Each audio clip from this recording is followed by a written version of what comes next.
OTB AM. This is OTB Sports Radio. It is 7:30 on this Tuesday morning and you're very welcome along to OTB AM. It is Eoin and Johnny Ward with you right the way through until 9:30 this morning. A very relieved Johnny Ward, I think it's fair to say. Cheltenham receiving the green light there basically yesterday. It's looking good, Eoin, yeah. It looked a bit precarious for the last week or so, and Betfair have had a market on it, which is usually a good guide. Will racing go ahead? And I think on Sunday evening it was at the biggest price yet that it would go ahead, nearly even money, which is nearly 50-50. But after Boris Johnson gave a statement yesterday, I think it was back out to 3 or 4 to 1 last night that it wouldn't go ahead. So it's looking good. Boris saved the day as ever. What do you do on a week like this? Is it just stocking up on your 5 a day, drinking lots of water, preparing yourself for the marathon that is next week? Or come into Off the Ball AM, Off the Ball as it turns out, yeah. Just got a text there for a preview night, which is in the BDO building, literally next door. This is where you make your money? I've done 6 preview nights this year. One of them, I think I'll be paid for one of them because 5 of them were for charity. So you get a few free pints and sometimes a free meal. Right, but, okay. It's not really in the spirit. No such thing as a free meal? Well, yeah. It's not really in the spirit of things, though, to take money for these charity events. So tomorrow I do a podcast for Racing TV, and it's like the last preview night I do is Saturday, so it's still flat out, really, to be honest. And then you're kind of the coronavirus is a little bit of an issue in the background because it is still a concern. I mean, it would just throw the whole, in terms of your logistics, you've planned for this, you've booked your flights, you've had your bets as well, and the bets would all be rendered redundant. And that is, if you've had bad bets, you might want that to happen. If you've had good bets, you obviously want it to go ahead now. You want to see the bet run. But it's been an anxious enough time, notwithstanding the fact that obviously racing's a small fry in the overall scheme of things. But I don't see how they could really reschedule it if there's an option, but it's a packed kind of calendar from here on, so it kind of needs to go ahead. I think it should go ahead. It's not like a match where you can just find a window for it. It is a whole industry moving to one place for a week. Yeah, like Cheltenham has a 2-day meeting in April, and it could stretch that to a 3-day, but that doesn't fit in with the other, like Aintree and Punchestown and all that. So Cheltenham fits in the calendar very well, and also, it's been suggested that it could take place behind closed doors. I would not be a fan of that. Cheltenham would be nothing without the people there. And it's part of the challenge for the horses is to deal with the 70 or 80,000 people who are there, deal with the atmosphere. A lot of horses can't. And running it in an empty field, I don't know, I wouldn't be a fan of that now. Do you get annoyed when fair weather fans are texting you on Tuesday morning saying, any tips? No, not at all. If people need to get into racing, I think I like the fact that randomers like racing, and it's a time for people. I got into racing by basically being brought to Cheltenham one year, just brought to the pub and watching a few races, having a few bets, and I was kind of hooked thereafter.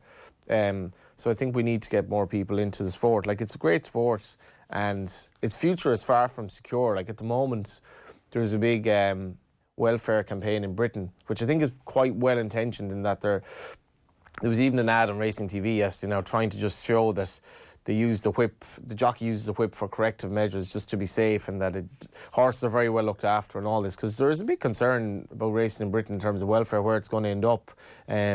Will there be racing in Britain at all in 50 years' time? I wouldn't be sure of that, so I think we need to get people into the sport, definitely. I think in Ireland we probably have a more nuanced and realistic take on horse racing, but its future is far from certain. Even in the States, people don't really go racing anymore. They just kind of watch it on TV or they play in the casino. But it doesn't have a guaranteed future by any stretch, racing. So I think we need as many people into it as possible. Absolutely. 1 week out from Cheltenham 2020. Just to tell you what's going on in the world of sport this morning. Last night in the FA Cup, Arsenal 2-0 winners at Fratton Park. Socrates and Eddie Nketiah with the goals for them. Tonight then, Liverpool manager Jurgen Klopp has been saying that their first Premier League defeat of the season away to Watford won't be influencing his team selections. I'm not sure if that means he plays the first team. Does that mean he plays the kids? Probably means it's going to end up somewhere in between.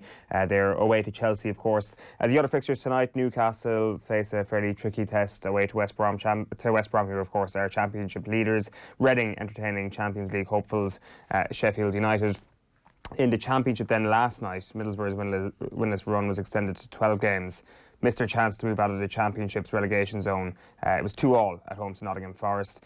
Republic of Ireland then, today, it's the big day, UEFA Nations League 2.0. We're going to discover our opponents in Amsterdam. The games are taking place between September and November this year. Russia, Austria, Wales and Czech Republic are the top seeds in our league, and all potential opponents for what will by then be Stephen Kenny's side, Scotland, are among the sides lurking in pot 3. In rugby then, Munster hope to have a fit and healthy Joey Carberry back for pre-season training. So if you missed this news last night, it turns out his season is over really. So he underwent a second surgery on his ankle. Originally injured in August, he had already been sidelined by a wrist tendon injury sustained in his first Munster start of the season, which only came at the end of December. So hopefully he manages to use the gap that comes at the end of the season to get back to full health and get a good run on it next year. Desperate look for him. Yeah. You know, you always worry about young players who have so many injuries, and not only just physically in terms of, is this happening for a reason, like is it something that's an issue there, but psychologically it's so tough just to have that road again. And you know, with Ireland's issues at out half, he could have had a very pivotal Six Nations campaign, but he wasn't there, and that mightn't have necessarily helped Johnny Sexton either, that Carberry wasn't there, but it's just been desperately bad luck for him. Yeah, limited our options as well. If we wanted to play two playmakers in the backs or anything like that. Just a final story then, of course, Navan's card on Saturday fell victim to Storm Jorge. That's been rescheduled for today, the first going to post at 20 to 2. Let's tell you what's coming up this morning on OTB AM. We'll get into the sports pages in just a moment. Phil Thompson then will be with us to talk about Liverpool against Chelsea tonight and whether or not Jurgen Klopp's men can bounce back. Our top 5 stories coming your way at 8:05, followed by Paul Rouse, who will be with us in studio to talk about the effect of putting sport behind a paywall, because that is the news this week for the Six Nations potentially. The sports news coming your way with Tom Malone at 8:45, and then Graham Hunter will be giving his take on El Clásico at 10 to 9. Katie McCabe has been in conversation with Sheahan ahead of their crucial Euro qualifier against Greece this week. We'll play that interview after 9 o'clock, and then we're talking VR with Jess Kelly after 9:15 and what that technology means for sport. Before all that, it is time for the back pages. OTB AM. And the front page of offtheball.com this morning is Kieran Bradley's fantastic piece on Wimbledon. It's a couple of pieces, a couple of parts, I should say, to this piece. His latest one is about the supposed death of Wimbledon, and Kenny Cunningham has been speaking in this piece. Fans were carrying coffins, Cunningham, on Wimbledon's demise. You said did you see Wimbledon a couple of years ago? Did. Kieran Bradley has been off the charts recently with he did a great piece on that Ireland-England game in Lansdowne Road in 25 years ago, wasn't it? And the complexities of being a Irish-English person or whatever he wants to call himself at that time. That stuff on AFC Wimbledon is fascinating, because I didn't actually fully realise the reasoning behind the move to Milton Keynes, because the guy, the Milton Keynes kind of, I guess the chairman or whatever he was, he wanted to kind of grow his business empire as well, and it suited to have he had a retail empire of some description, so it suited. But I went to watch I went to watch AFC Wimbledon playing Bradford in the ground that they're still in London. It was Kingstonians' ground at the time. Kingstonians have actually left it now. I think they might share it with the Chelsea ladies team. But Bradford were actually playing in the League Cup final the following weekend, which was really weird, because it was like Wimbledon at that time were the worst team in the 4 divisions, and Bradford were doing well and they were pushing for promotion. But I was in London for the day, and I was saying to my mate, I was like, I wouldn't mind going to a game, but I'd prefer if it were like a lower league game, and that just happened to be the most suitable. But it was really cool because like there was about 4,000 people at the game, which is quite a crowd for the bottom team in the 4 tiers, but pretty much everyone was standing, and there was a great atmosphere inside the ground. They won 2-1, and Neil Sullivan was in goal for them, and Neil Sullivan was in his 40s at that stage, but he'd been obviously the mainstay of probably one of the crazy gang teams, I guess, but he was the mainstay. When I was supporting the Premier League when I was a kid, Neil Sullivan was playing for Wimbledon. I'm sure Kenny would have played with him, but he was playing. Alan Bennett was centre back, Cork City now, and they won the game 2-1, and they're now, as Kieran said in his piece, I think they're 3 points behind MK Dons in League One. So they started off in the 9th tier all those years ago, and it's been amazing progress, really. Like, it's, as you know, what's happening at Salford and clubs like that where there's kind of sort of so much money, it's slightly different. AFC Wimbledon is really fan run, and their big aspiration is to get back to Plough Lane, which they were in 30 odd years ago, which was a Greyhound stadium. But it looks like it's going to happen, and fantastic story, you know, in a football world that's so dominated by money, I suppose. Yeah, it's a great read. Kieran Bradley working on that piece over recent weeks. Another story on offtheball.com is Brian Kerr talking about his all Cork midfield, because he was at our Pepsi Roadshow on Saturday discussing how he brought Roy Keane back into the fold. You were obviously, David, after Brian's time as underage coach. Did you play much underage for Ireland? Because No. Roy would have this massive chip in his shoulder that Oh, I have it too. Don't worry about the that. Cork lads were ignored. Oh, they were. Yeah, still are. Yeah, still there. I had that discussion with Roy before. You know the whole thing after Saipan, what's going to happen when he's coming back and who's going to get him back. I mean, we were asked that question I was asked that question at an interview for the job, and I was aware of that idea. And one of the things that I suggested was, you know, I was trying to. It was something that I loved the idea of bonding players and that challenge of. I used to manage college teams years ago, the All Ireland colleges team, and I used to love that idea of pulling the players together from Cork. I was always conscious of that, and I loved it. And I threw one at Roy. I said, "Look at what about the idea?" I said, "Do you know Miller? You know?" And he said, "Yeah, I know Miller." I said, "Do you know Colin Heady, don't you?" And at that time, both them were just making their way. They weren't big time. And I said, "What about the idea of an all Cork midfield? You know?" Said the three of us together in the middle. And he said, "Will they do the running?" He said, Yeah. "No, best lane." Brian Kerr there on our Pepsi Roadshow in Dundrum on Saturday night. Full piece available on youtube.com/offtheball. Let's get into the newspapers this morning. The Irish Examiner goes with what lies ahead. How are Kingston's Cork set for Championship 2020? It's a preview of their season. Winning response, Arsenal bounced back from Europa heartache with cup win at Portsmouth. While John Fogarty is writing about Congress, look but don't touch policy doesn't do hurling any favours. And familiar foe, Andy Farrell prepares to pit his wits against Sean Edwards. Note to fans, a Slovakia playoff may have to be played behind closed doors is one of the big themes around the coronavirus story. And class is permanent. Colin Sheridan salutes one of Galway GEA's greatest stars. Yeah, Michael Donlan. One of Galway's true great stars, yeah, for sure. Turns out Shane Hannon just told me he was infatuated by Michael Donlan when he was a kid, because Shane Hannon's dad's from Dunmore, and he used to go to league games and get him to sign an autograph and all. But Michael Donlan was, like, I was obviously 15 when Galway won in '98, and he had absolute hero status in Galway. Like, he was just an idol. He ended up playing for Goalie United briefly as well, which was interesting. This is the Irish Times. Klopp's faith in Liverpool unbroken, and he says, "How could I lambaste my players for the loss at Watford? They tried, you know, they're on a great run," and so on. Interesting tonight to see what sort of team he picks. UEFA still expects Euro 2020 playoff matches to go ahead, and Jerry Thornley then speaks about the Leinster-Saracens clash may have to take place behind closed doors, but the rest of Six Nations likely to go ahead. And then he has a piece on Andy Farrell and Sean Edwards, who formed a close bond at Wigan. The Guardian this morning goes with play on for now. Six Nations gets green light for remaining games to go ahead. Betting ban, Sturridge out for 4 more months after FA win case. The main story here, Gunners' eye glory after Pompey Stroll.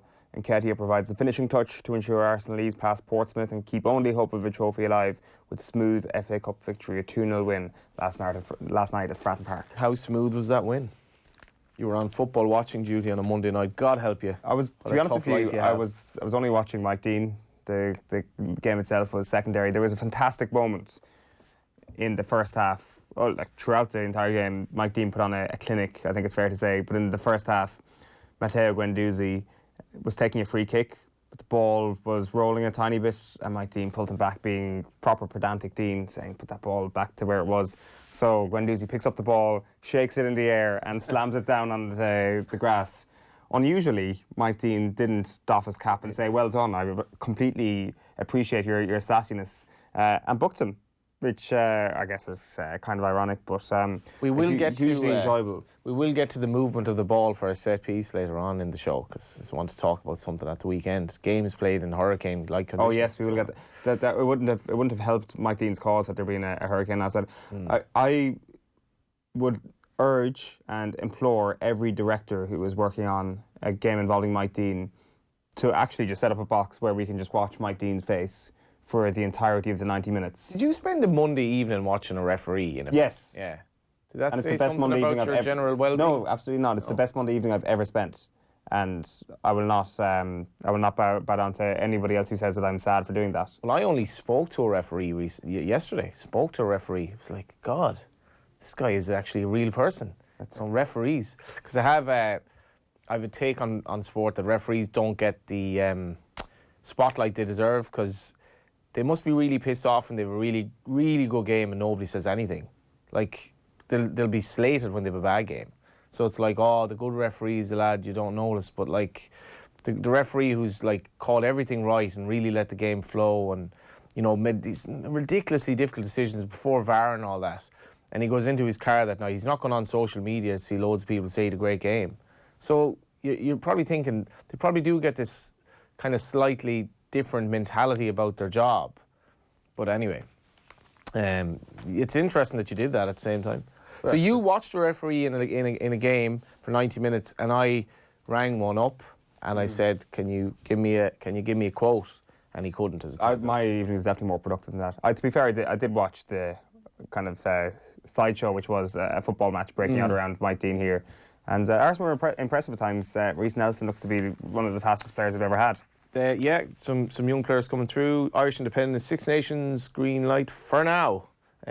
Bosses insist speculation around TV sell-off highly premature, and that's obviously something we'll get into with Paul Rouse in terms of free to air and so on and so forth. Tunnel brawlers to avoid bans, and that's obviously in Oma, another game that definitely shouldn't have gone ahead.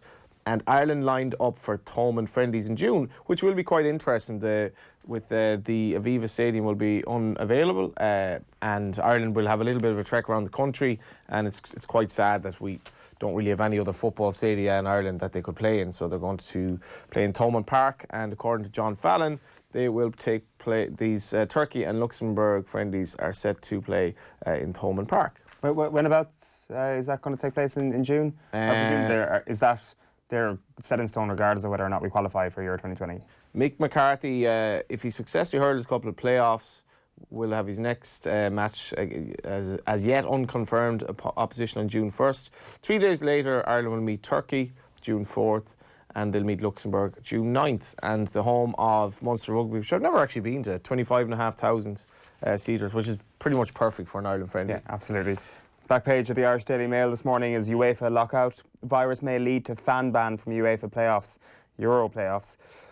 So Slovakia are doing random checks basically at their border at the moment to see if people have the coronavirus and seem to be taking it fairly seriously. So there is a possibility that they could play that game behind closed doors, which if we're away from home, that suits us perfectly. It would definitely be a help. Not sure about all the Ireland fans who've obviously who've a jolly on their bad news overall. Bad news overall because we want Ireland fans to get in there, but maybe on a I think it'd be better off if we played for our prospects. We'd be better off if we were behind closed doors. I think so too.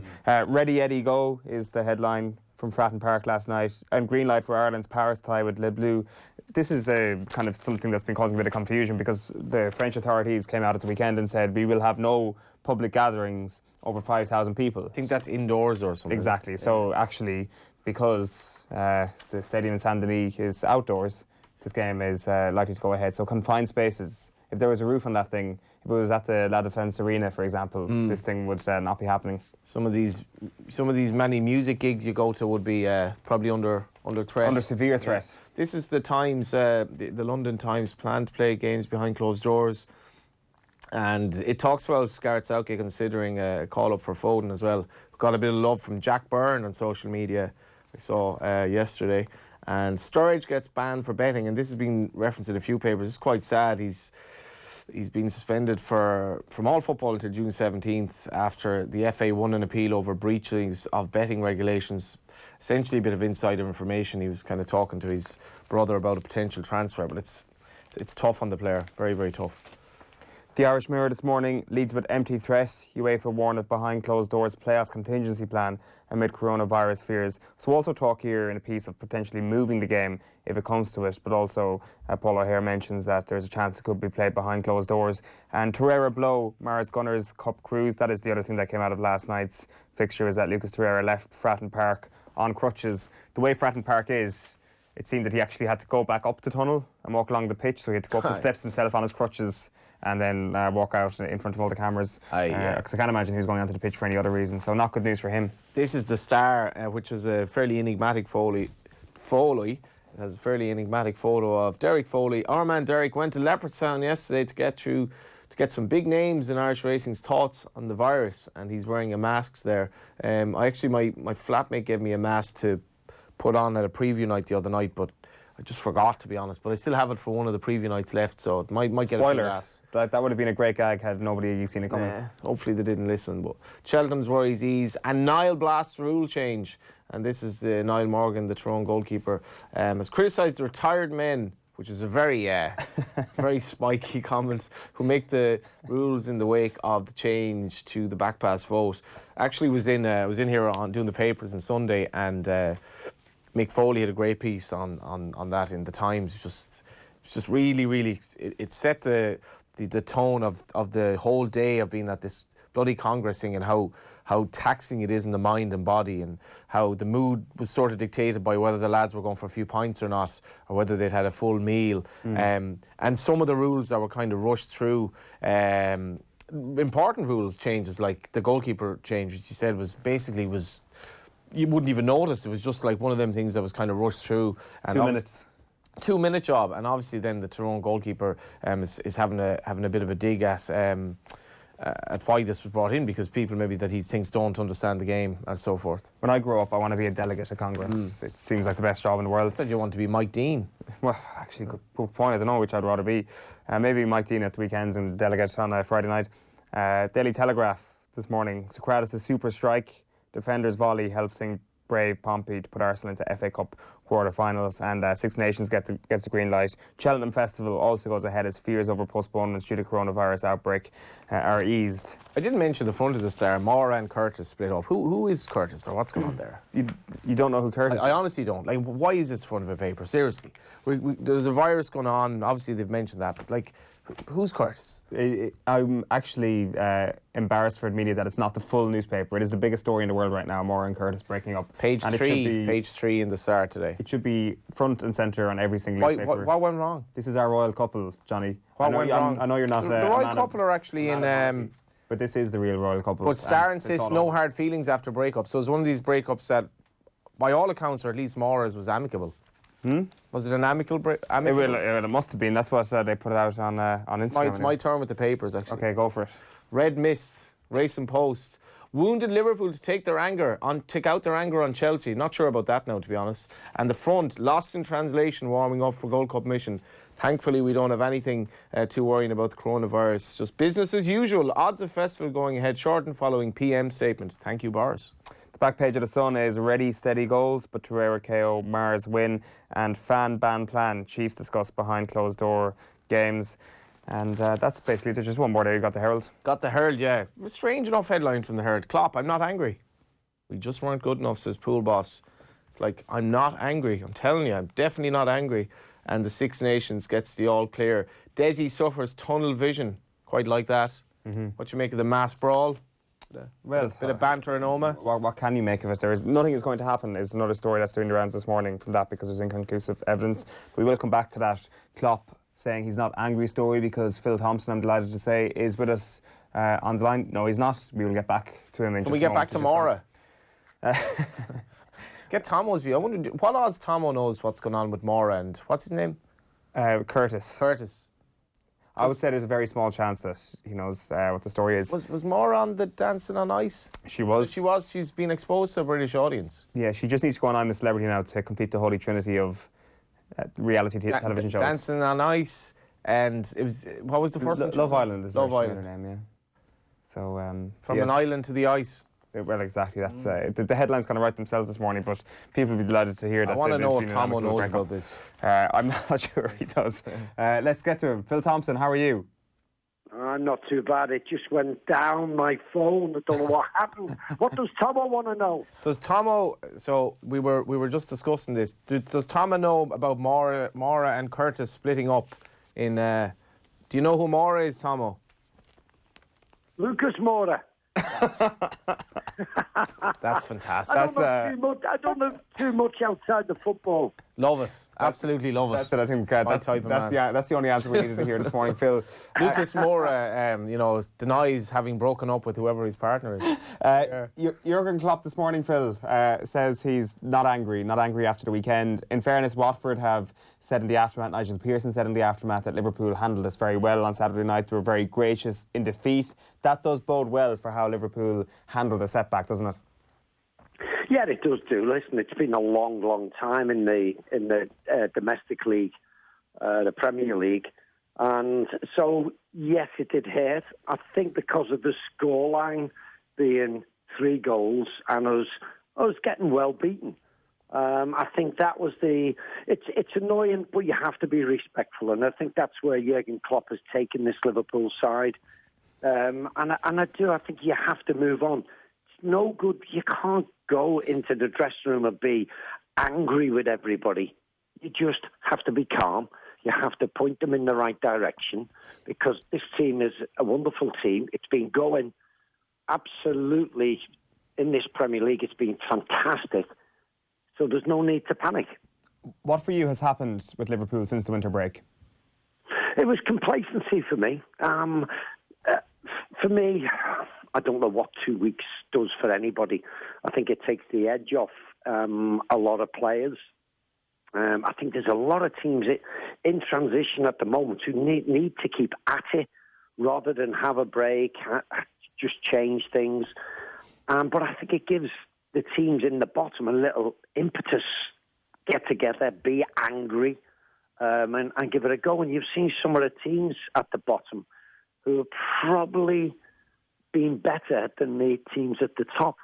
But Liverpool, I don't know, I think Jamie Carragher mentioned it on, I don't know whether it was this Monday or the Monday before. Liverpool have not reacted well when they've come off a break. I think it was last year when we went out to the FA Cup.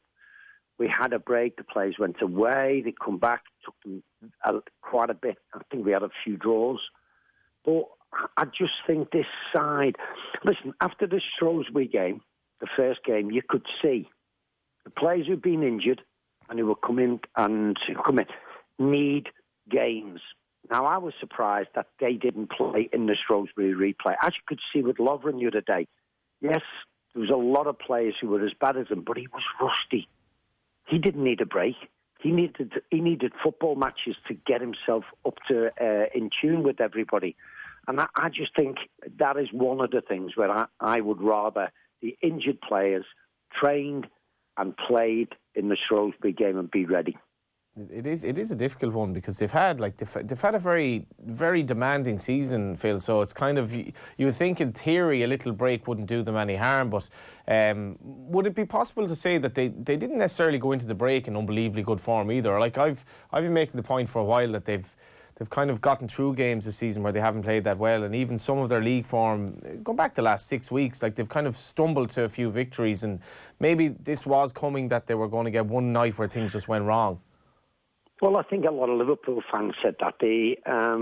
Yes, I understand what you're saying, but at the same time, it doesn't matter. Throughout a campaign, you win games and you're not playing well.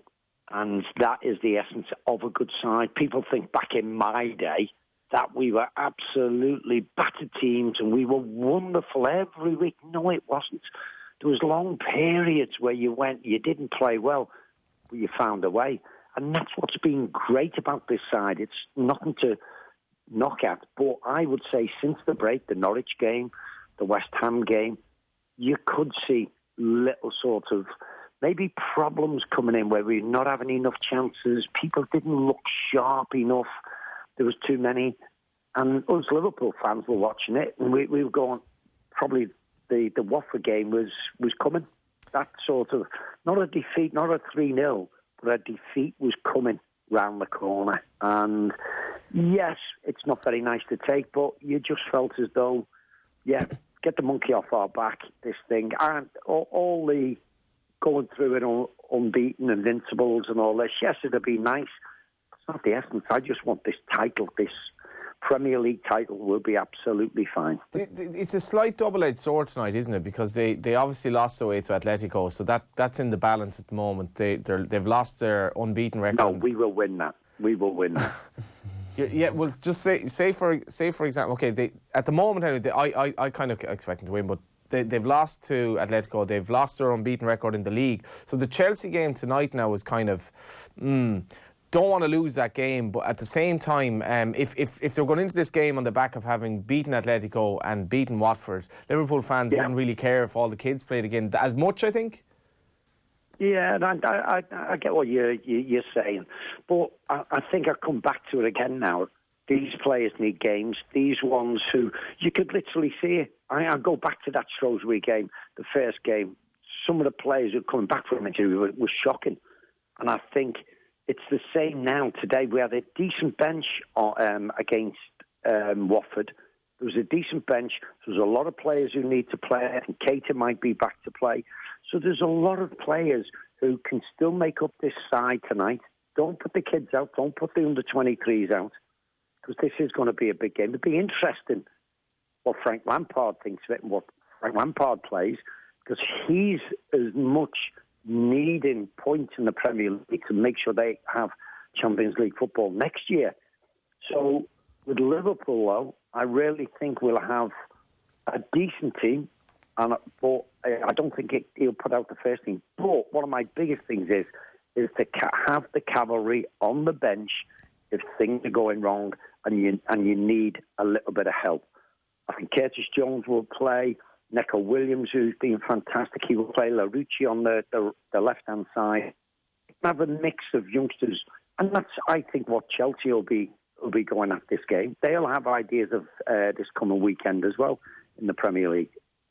Yeah, I think as well, the fact that Liverpool have only done a League Cup double once in their entire history, Phil. It's something to be chased after, regardless, even if they had hammered Atletico in the first leg, even if they'd won at the weekend. I still think the FA Cup represents a huge opportunity for this Liverpool team to go from one of the better Premier League teams we've ever seen to an all-time great English team because of the multiple trophies that they might win. Not only that as well, Phil, but like the Cup is kind of almost as much of a priority as the league now because they've lost their unbeaten record. They're going to win the league, so they can win the Cup. So this should nearly be more important in some respects.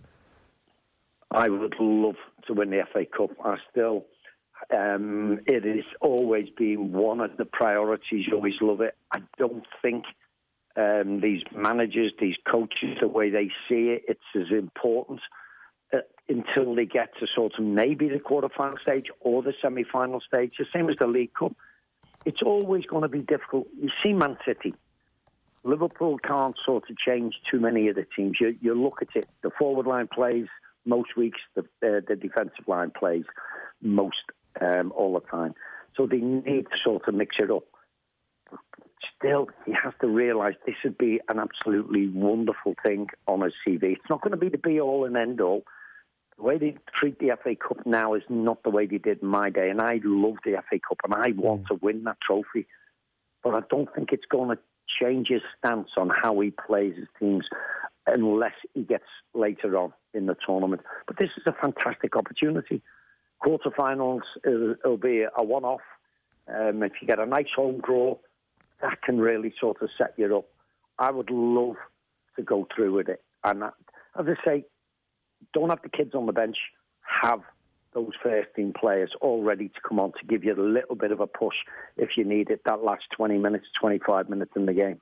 And like speaking of players that potentially could come back into the fold over the next little while, I think Jordan Henderson's absence has certainly made the heart grow fonder for a little bit. If you're a Liverpool fan, I'd imagine, Phil, like him not being there has just kind of crystallised just how important he's been, almost as an icon for this team over the last few months.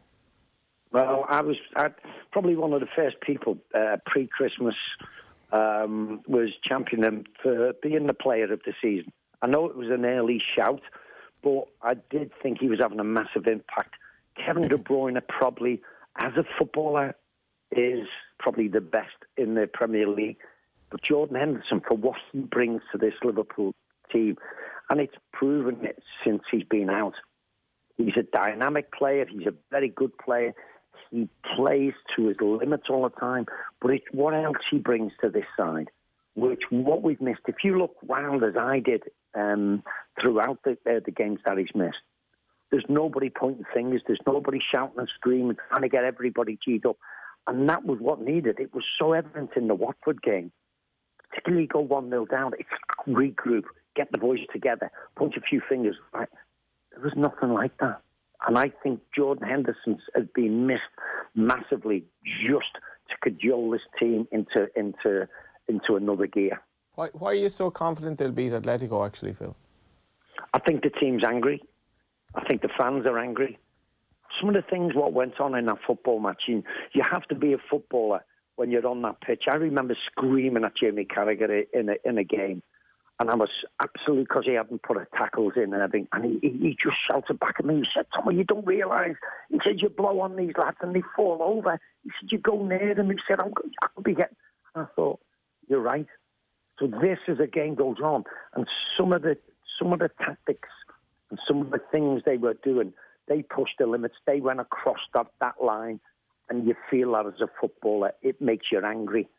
All the things what was going on, Simeone with the crowd doing that. Yeah, the crowd were fantastic, and that's what it has. That's what you have to have, feels like that.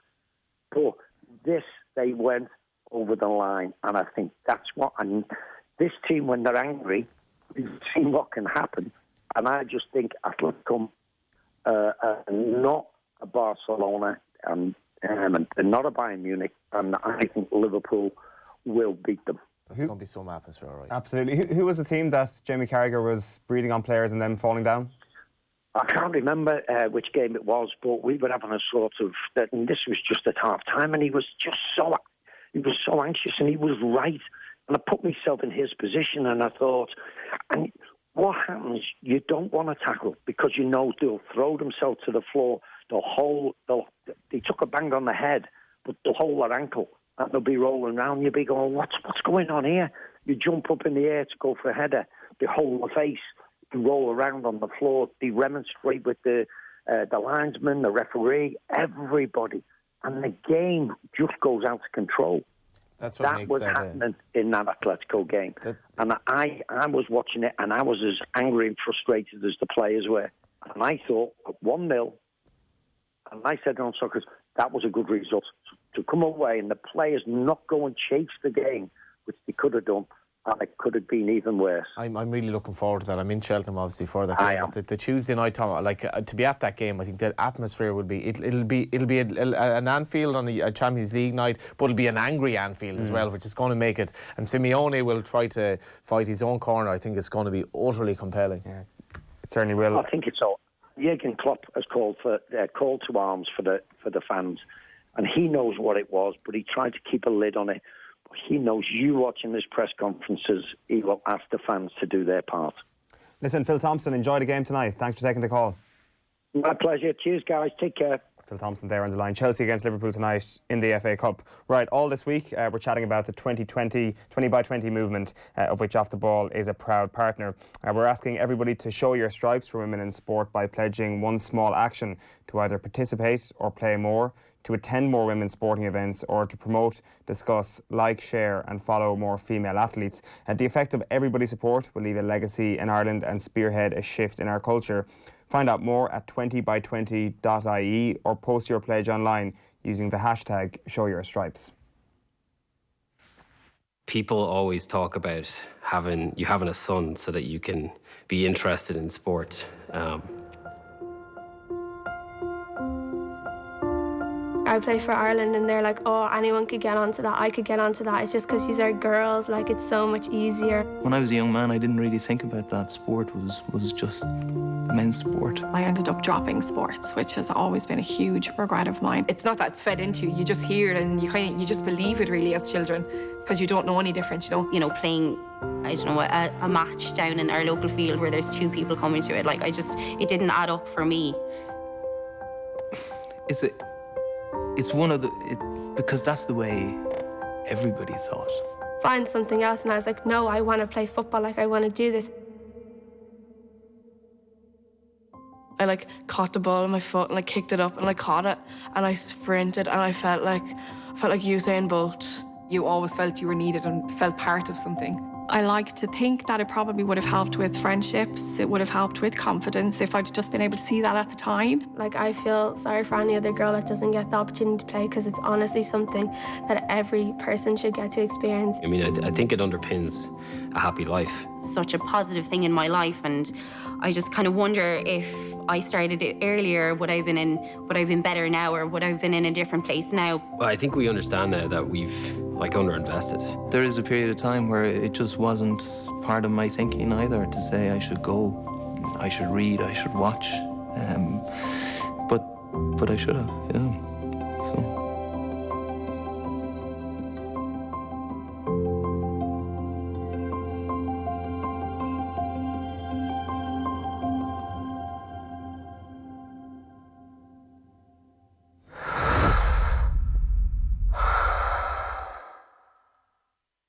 OTB AM on OTB Sports Radio, Ireland's first and only sports radio station. OTB Sports Radio. Football never stops, and neither do we. Don't shoot. Oh, he dinged it. The Football Show is the only place to get the best analysis. We've tried this way, and we've been trying it for a long time, and let's just start the process now. Best interviews. Top 5 stories this morning on OTB AM. FA Cup is story number 1. Arsenal 2-0 winners at Portsmouth last night. And of course, the big one tonight, Chelsea against Liverpool. Coronavirus fears, meanwhile, the Slovakia game could be played behind closed doors. A big meeting of the IOC then this morning about the future of the Tokyo Olympics. A few people concerned about that. 6 nations going ahead as planned for now. France, of course, banned gatherings of over 5,000 people, but that was just for closed scenarios, indoor arenas basically. So hopefully in Saint Denis that should go ahead. Jerry Thornley in the Irish Times this morning wondering if Leinster versus Saracens could potentially be under threat. Cheltenham, an insistence that it will go ahead as planned, and then the Premier League could potentially hold games behind closed doors. So that's very quickly the new coronavirus stories that we've got in sport this morning. Irish women lose, so they're obviously up against Greece this week. It's a European qualifier. We've got Katie McCabe in conversation with Sheahan later on. Dan Toohey was chatting to Joe last night, a fascinating interview about his time in the Ireland setup, his injury, and why he called it quits as a professional rugby player. And we'll start here with story number 5, player welfare, Johnny, because this comes off the back of the Goalie United story. For anybody who hasn't seen this is a fairly worrying story that came out yesterday about a couple of players who had hypothermia and one who had frostbite. Yeah, it was Jack Lynch, who would be the Goalie United right back. He tweeted on the bus back on Saturday evening that I think he said some 7 or 8 of the players had hypothermia, and one of the players, Killian Bruder, was taken off at half time by Alan Murphy. I think he more or less said that his body was effectively blue. Now, in hindsight, the game probably should have been called off there and then, I think.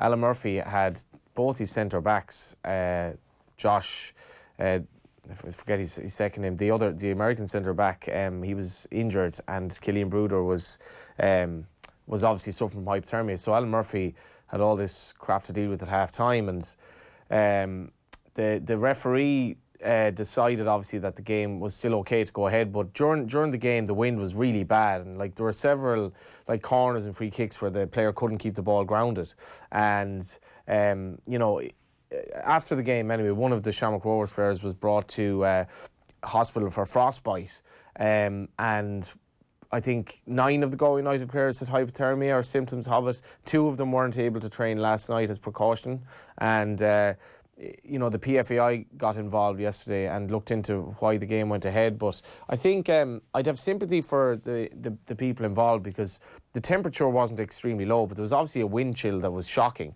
I've never been at a game at any level in any sport where literally the second the final whistle went, the players just darted for the dressing room. Like, they didn't look at each other. And I was looking, God, this must be really, really bad. They knew they were in a bit of trouble. They knew, like, they were, so a load of the Goalie United players apparently just threw up after the game. And by all accounts, one person described the Shamrock Rovers medics room like a scene from World War II.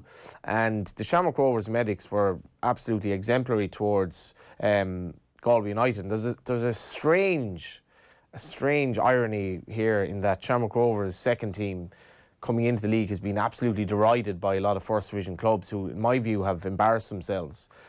Because Shamrock Rovers had a good team out last Saturday, played in a great stadium, but also the Shamrock Rovers medics, they really looked after the Goalie United players, and I think that'll put an end to any animosity towards Shamrock Rovers B, at least this season, because they didn't care about that and the stupid attitude towards them coming into the league in the first place. They looked after the Goalie United players, but it shouldn't have happened, and the players shouldn't be. I spoke to Jack Lynch yesterday. He said he was still shivering.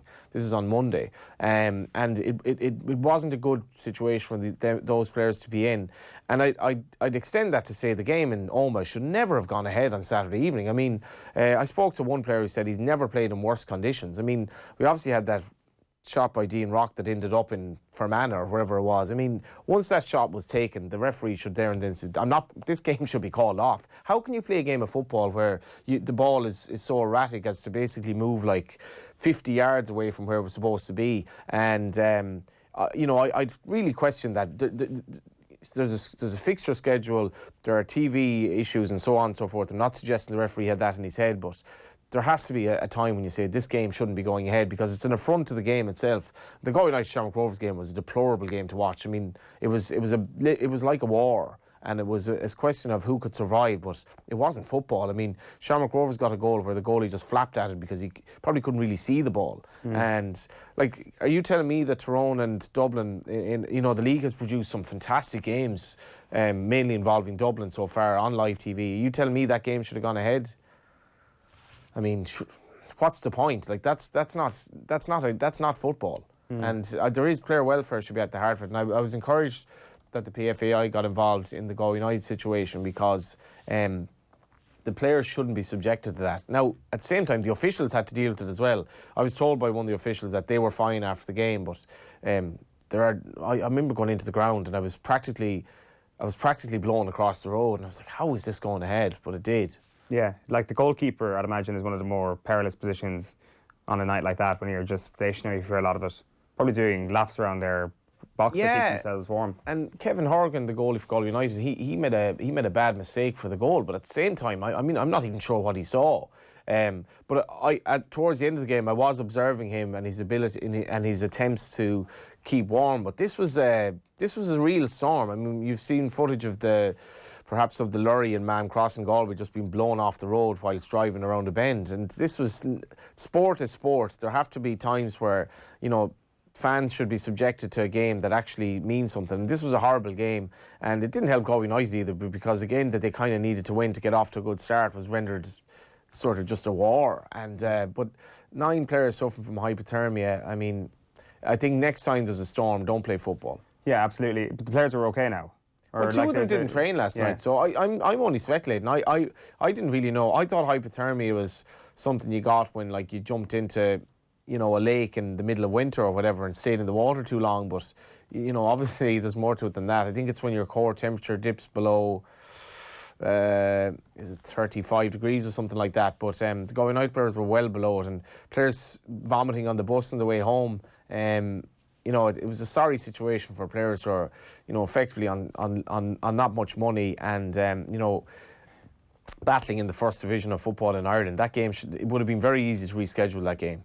Yeah, we've already brought you the coronavirus updates. We've spoken about the hypothermia and player welfare there. We'll get to Dan Toohey's story a little bit later on, and the FA Cup as well. Our final story we're just going to touch on in this section of the show is Thursday night's Euro qualifier against Greece. Here is Sheahan in conversation with the Republic of Ireland's Katie McCabe.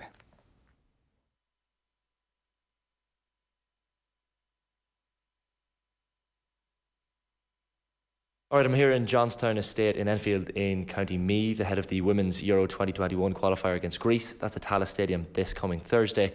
Not many tickets left, and then Montenegro next Wednesday night in the qualifiers. Katie McCabe of Arsenal and the Republic of Ireland has joined me. Katie, it's a busy week. 2 wins and a draw from the qualifying group so far, and I guess the draw against Greece towards the end of last year was a little disappointing, given it was such a late equaliser, but things are looking okay in Group I so far for the Irish team.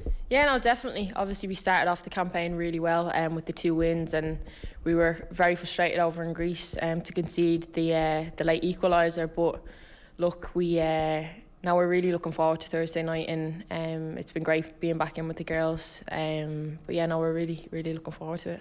There were a lot of injuries. I think Megan Connolly's back from the Greece game towards the end of last year, so a lot of girls returning as well. Rhiannon Jarrett is in serious form, and a lot of competition for places at the moment as well. So they're all big pluses for Vera Pauw, and she has a bit of a selection headache, which is something that probably wasn't the case even 3 or 4 years ago in this team. Yeah, no, definitely. As you said, all these headaches are good headaches to have. The quality of players we have at the minute is fantastic to see. Obviously, as you mentioned, Regana flying, scoring 2 goals in her debut. I actually told her to stop scoring and to save them for Thursday night. But no, it's great to see the girls doing really well, and to have the squad go from strength to strength is fantastic, and it only brings us confidence now into Thursday. You were in action at the weekend in the Women's Continental League Cup final as well. I'm sorry to bring it up. Obviously, Chelsea winning 2-1 against your Arsenal side, but games like that, obviously disappointing in the result, but another big crowd, I think it was 6,000 maybe in attendance. So yourself and Louise Quinn are quite used to playing in front of crowds of this size. Yeah, no, obviously, it was a disappointing result for us on Saturday. But playing in front of those crowds, that's why we play the game. We want to be playing in front of 5,000-6,000, even more than that, 1,000 crowds. And now it's obviously a massive thing for us, especially within the Ireland setup here. We know how important them supporters are to come to Tallaght Stadium and support us. And in the past results, even the Ukraine game, I know for a fact they got us over the line in that game and made us get the 3 points. They drove us on, spurred us on, and I'm hoping that they do the same now on Thursday night. You've probably noticed yourself an increase in the Women's Super League, in interest, in revenue, in various things. I know Manchester United and Tottenham have come on board as well with teams. How has the league improved, in your view, in the last 2-3 years? Have you noticed a change in attendance, a change in interest, a change in focus, and even young girls getting involved in watching football in the Women's Super League? Yeah, no, absolutely. As you said, the crowds are growing. I know when I first came to Arsenal 4.5 years ago, we didn't have the crowds we do now, and it's with investment and with social media, TV, BT coming on board, showing our games, BBC broadcasting live, all that helps towards it. And obviously it's down to us down on the pitch to produce and show people that we can play really good football and play really interesting styles of football. So I'm hoping to see it grow even more. Obviously Barclays have come on board to sponsor our league, and that's a massive statement in itself. So it goes to show we're going in the right direction, and hopefully it continues. It's an interesting dynamic for you in this Irish team in that you're still quite young for a footballer, but I'll take that. Yeah, quite young for a footballer, but you've been a captain. Colin Bell made you captain, I think, in 2017. So you're still one of the more experienced members of this team. So is that something you enjoy, that when you come together in this Irish squad, that you're one of the leaders and I guess the people that the younger players look up to and go to for advice? No, of course. Obviously, I was made captain at a young age, but I think if I didn't have those really experienced players to help me and to guide me, I wouldn't be where I am today. Obviously, there comes difficult times, the easier times, but through those difficult times, the support I've had from my teammates, friends, family have been fantastic. And for me, what's important is to not just lead off the pitch, but to lead on the pitch and produce and help score goals and help us win games, and that's my main concentration. Obviously, it's great that we've got such a dynamic squad now, and we are going from strength to strength, and it's a really exciting time for us. Yeah, Katie McCabe in conversation with Sheahan there yesterday ahead of the Republic of Ireland's Euro qualifier against Greece on Thursday night. Delighted to say now that we've got UCD Professor Paul Rouse with us in studio. How are you, Paul? Very good, Owen, thanks. So we wanted to chat about the potential of a Six Nations paywall with you, because it's something that you've written about and spoken about in great depth before across a whole range of sports. So for anybody who's missed the story, Six Nations are basically open to putting their competition behind a paywall. Sky Sports, Amazon this morning supposedly interested in buying those rights. So you had a good piece on historyhub.ie a few years back, which is the UCD website on history. Yes, the School of History and UCD's output. It includes papers about what's happening around the world, but it also has podcasts. So if people are interested in podcasts about the Irish Revolution or on all aspects of history, it's there on that. Because I hadn't seen this piece before, and basically you break down the figures as to why when something goes behind a paywall, the obviously figures naturally drop, but also the interest in the sport potentially wanes with it as well. I presume those concerns definitely pertain to the current Six Nations question.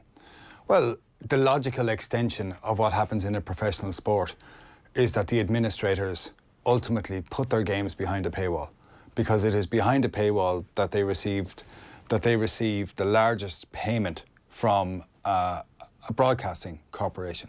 That's just a simple fact. Pay TV companies crave exclusivity, and exclusivity costs money. And of course, to pay the kind of figures that a pay TV company pays, as in Sky Sports or whichever one you want to pick, ESPN around the world, they must then charge large subscription fees to customers, and that's how it works. The customer essentially pays the TV company, who then pays the sporting organisation. It's the logical extension of professional sports. Why does this matter for people, for the sport, and for, I guess, the interest in rugby? If you take this in isolation of the Six Nations, first of all. I think most people around Ireland who are interested in rugby, if they're not from a rugby household, their access to the sport comes from watching Ireland in the Six Nations. Certainly anybody who's my generation, but even cascading back down through the generations, the first time they see a rugby match is often, or their first memory of rugby is often Ireland playing on things. And this can spark an interest in people who would not ordinarily be interested in the game. And it is basically an entry point into a sport. It is always the case, or almost always the case, that providing they have money, people who are die-hard supporters of a sport or who are interested in a sport will find it on a pay TV channel. What being on free-to-air gives you access to is a huge hinterland of casual interest. And the numbers of this are absolutely clear, and they are repeated on sport after sport. You look what has happened to snooker. You look what has happened to rugby league. Look at what has happened to Formula 1 racing. Look at what happens to GAA matches when they're put behind a paywall. Viewership collapses, and collapses to about 1/6 of what it was in certain instances, and worse in many others. That hinterland of casual interest, how important is that for a sport? Well, how many players? It's extremely important for a sport because it sparks an interest in people who don't otherwise see a game. Now, it's not enough to say casual interest means more players in a sport. It's more complicated than that. There needs to be a structure. There needs to be a place for people to go to. There needs to be access in schools. All of these things matter. But if we argue that the profile of a sport matters, and every single sports administrator understands immediately that the profile of their sport matters in terms of drawing sponsorship, in terms of drawing wider interest, in terms of identification on a local level with a game, every sports administrator understands that. So if you lessen profile, which you inevitably do by putting the games behind a paywall, that has to have a repercussion of sorts. Where is this going to go in terms of streaming and all that? Because you know, people's means of for example, when racing in Ireland went to racing TV, and that's like it's in theory it's about 30 quid a month, but you can get better deals. But I kind of defended this deal on the basis that most people are not watching racing on their TV, they're watching it on their phone effectively, or their laptop. So where is this going, for example, for future deals? Because so many people are legally streaming now as well and aren't really watching on TV necessarily anyway. So how is this going to change the landscape, I suppose? Well, I suppose there's different levels of looking at this. There are the repeated games of rugby, just as are the repeated horse races around the country on any given day, where it's a constant churn of an industry. So the broad mass of the populace aren't going to follow that anyway. But then there are iconic moments in the sport. So there is, for example, there's Cheltenham, or there's the Irish Derby, or the Irish Grand National, or the Grand National. If they're behind a paywall, that changes casual interest in it straight away. Equally, the vast bulk of rugby matches that are played around the country, nobody has any interest really in watching them. But people do want to see Ireland play England in the Six Nations. So there are different levels within a sport as to what you wish to do, and I think that really matters. And it's fine saying people don't watch telly anymore, or people don't stream anymore, but all the stats tell you the opposite. The stats are really clear on this. Most people still watch telly. Most people still watch sport on television.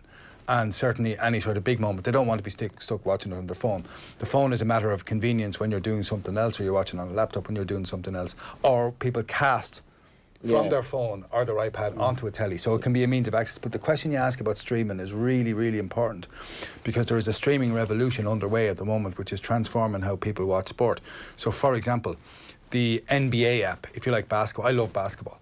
You can, for $200 in any given year, you can watch every single basketball match played in the NBA and stream it if you wish. So that means you're not reliant on the choice of broadcasters. It means that if I want to watch the Boston Celtics, or if I want to watch the LA Lakers and I want to just watch them, that's fine. So this is changing things, number one. Number two is changing things because if you look at rugby administrators, or sports administrators, I think they have TV market in kind of a sweet spot at the moment, because you do have the terrestrial TV companies who really want it, but are in an awful lot of bother financially. You have the big subscription TV companies who are sports companies who are now having to pay huge sums of money to hold on to rights which they are trying to protect from Amazon or from whichever streaming company now wants them. So it's a real dogfight now for access. And ultimately, there are then the sports organisations who are trying to maintain this means of production for themselves so that they can sell it. So the NBA do it, the NFL do it, and baseball in America do it.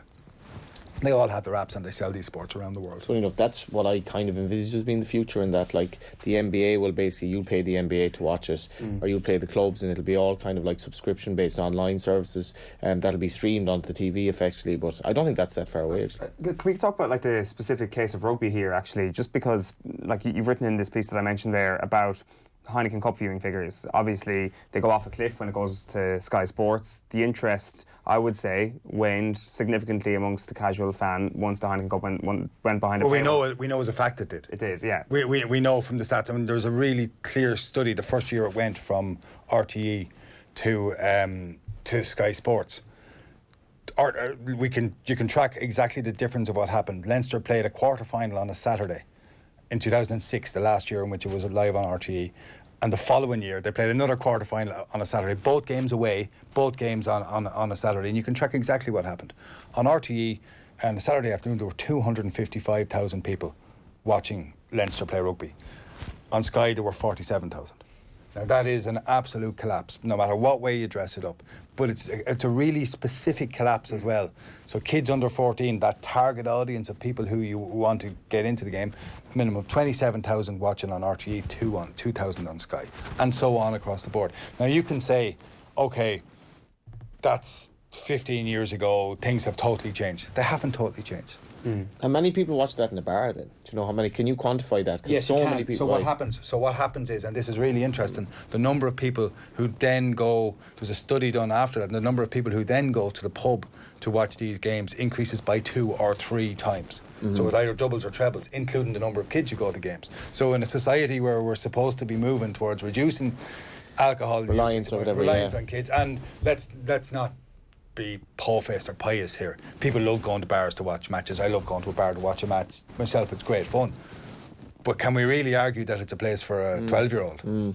Right, it is 8:33 on the Tuesday morning. You're watching or listening to OTB AM. Just to let you know, we've got a WhatsApp number now as well. You can comment via that. You can get in touch using 087 9180 180. That's 087 9180 180 if you want to leave a comment. We'll be back in a moment.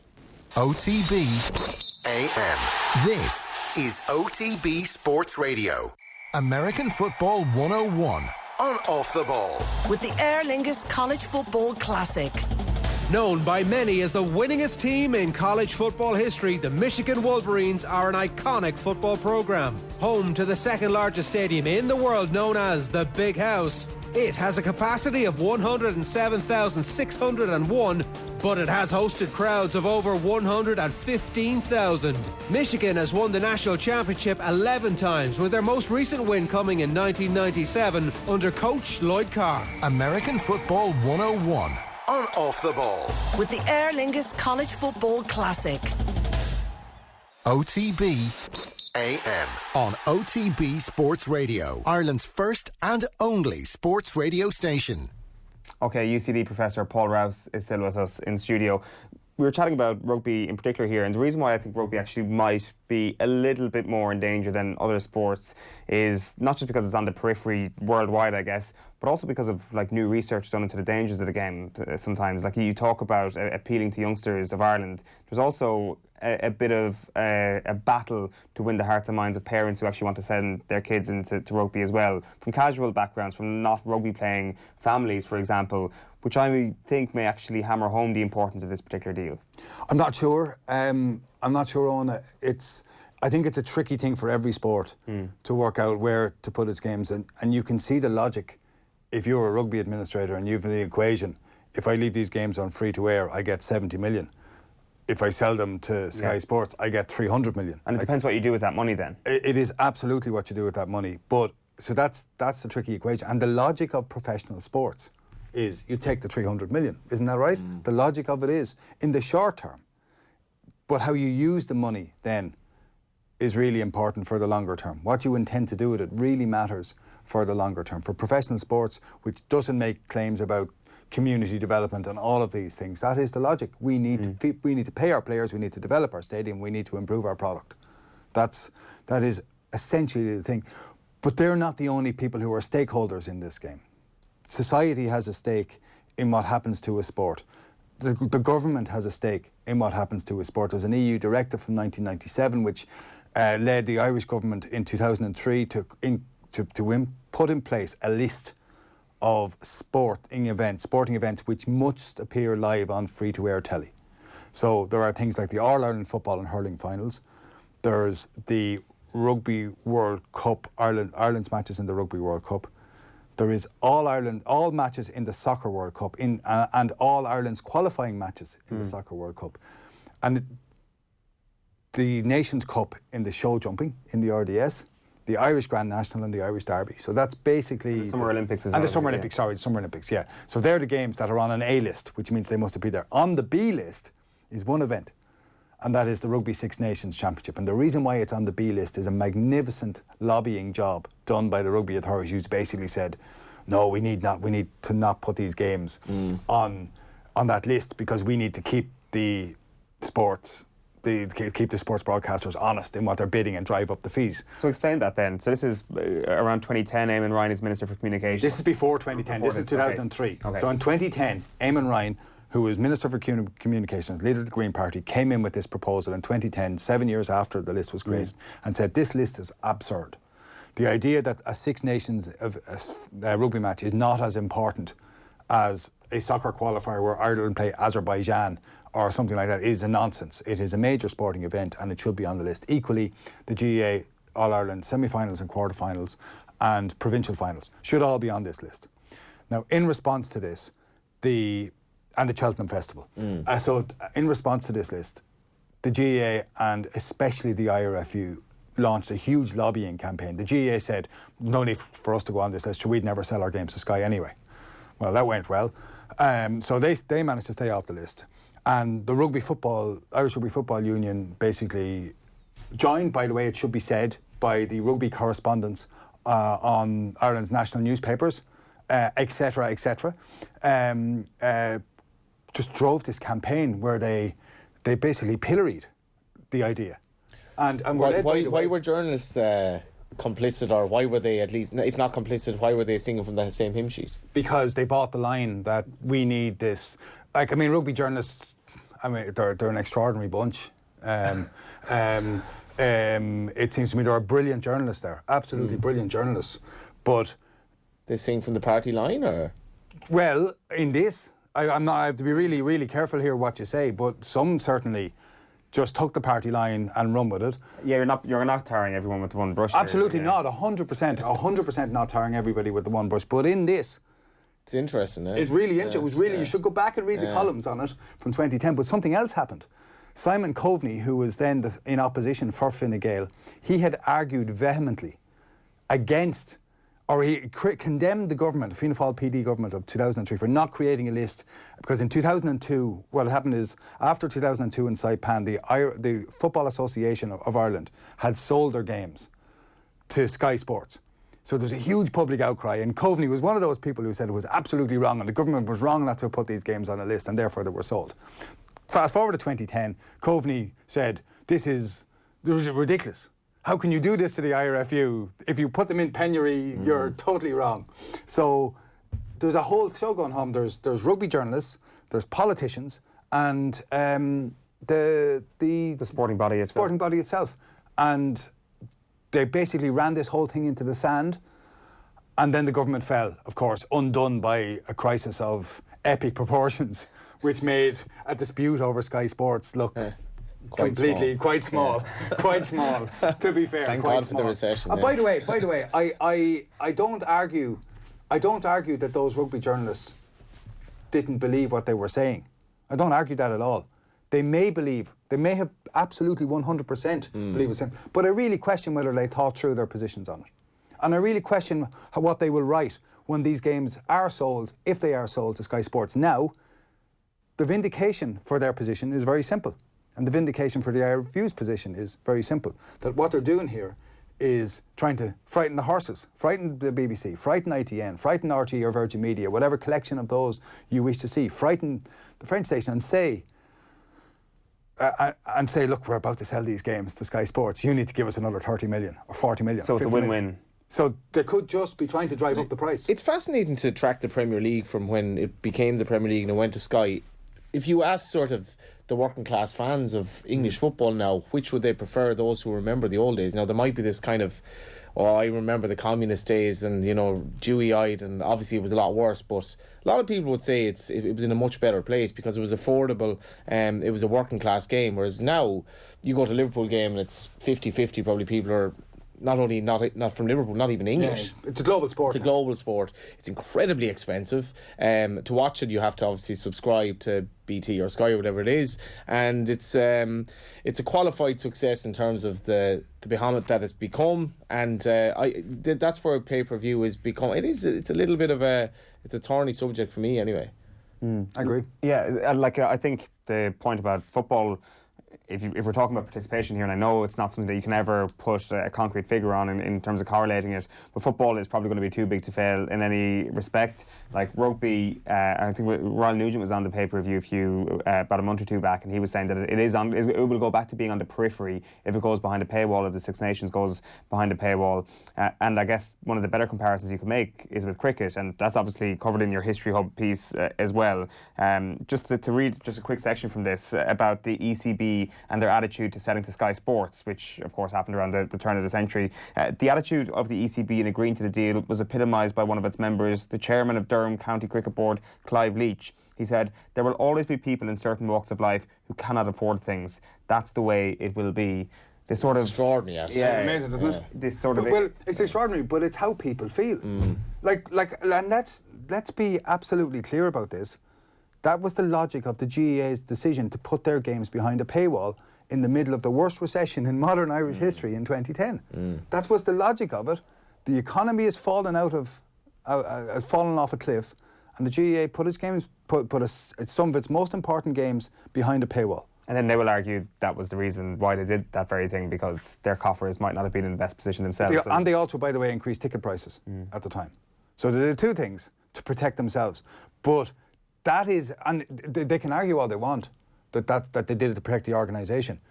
But the logic of that position is, well, if you can afford to pay it, it's no bother to you. Yeah. If you can't afford to pay it, well, so what?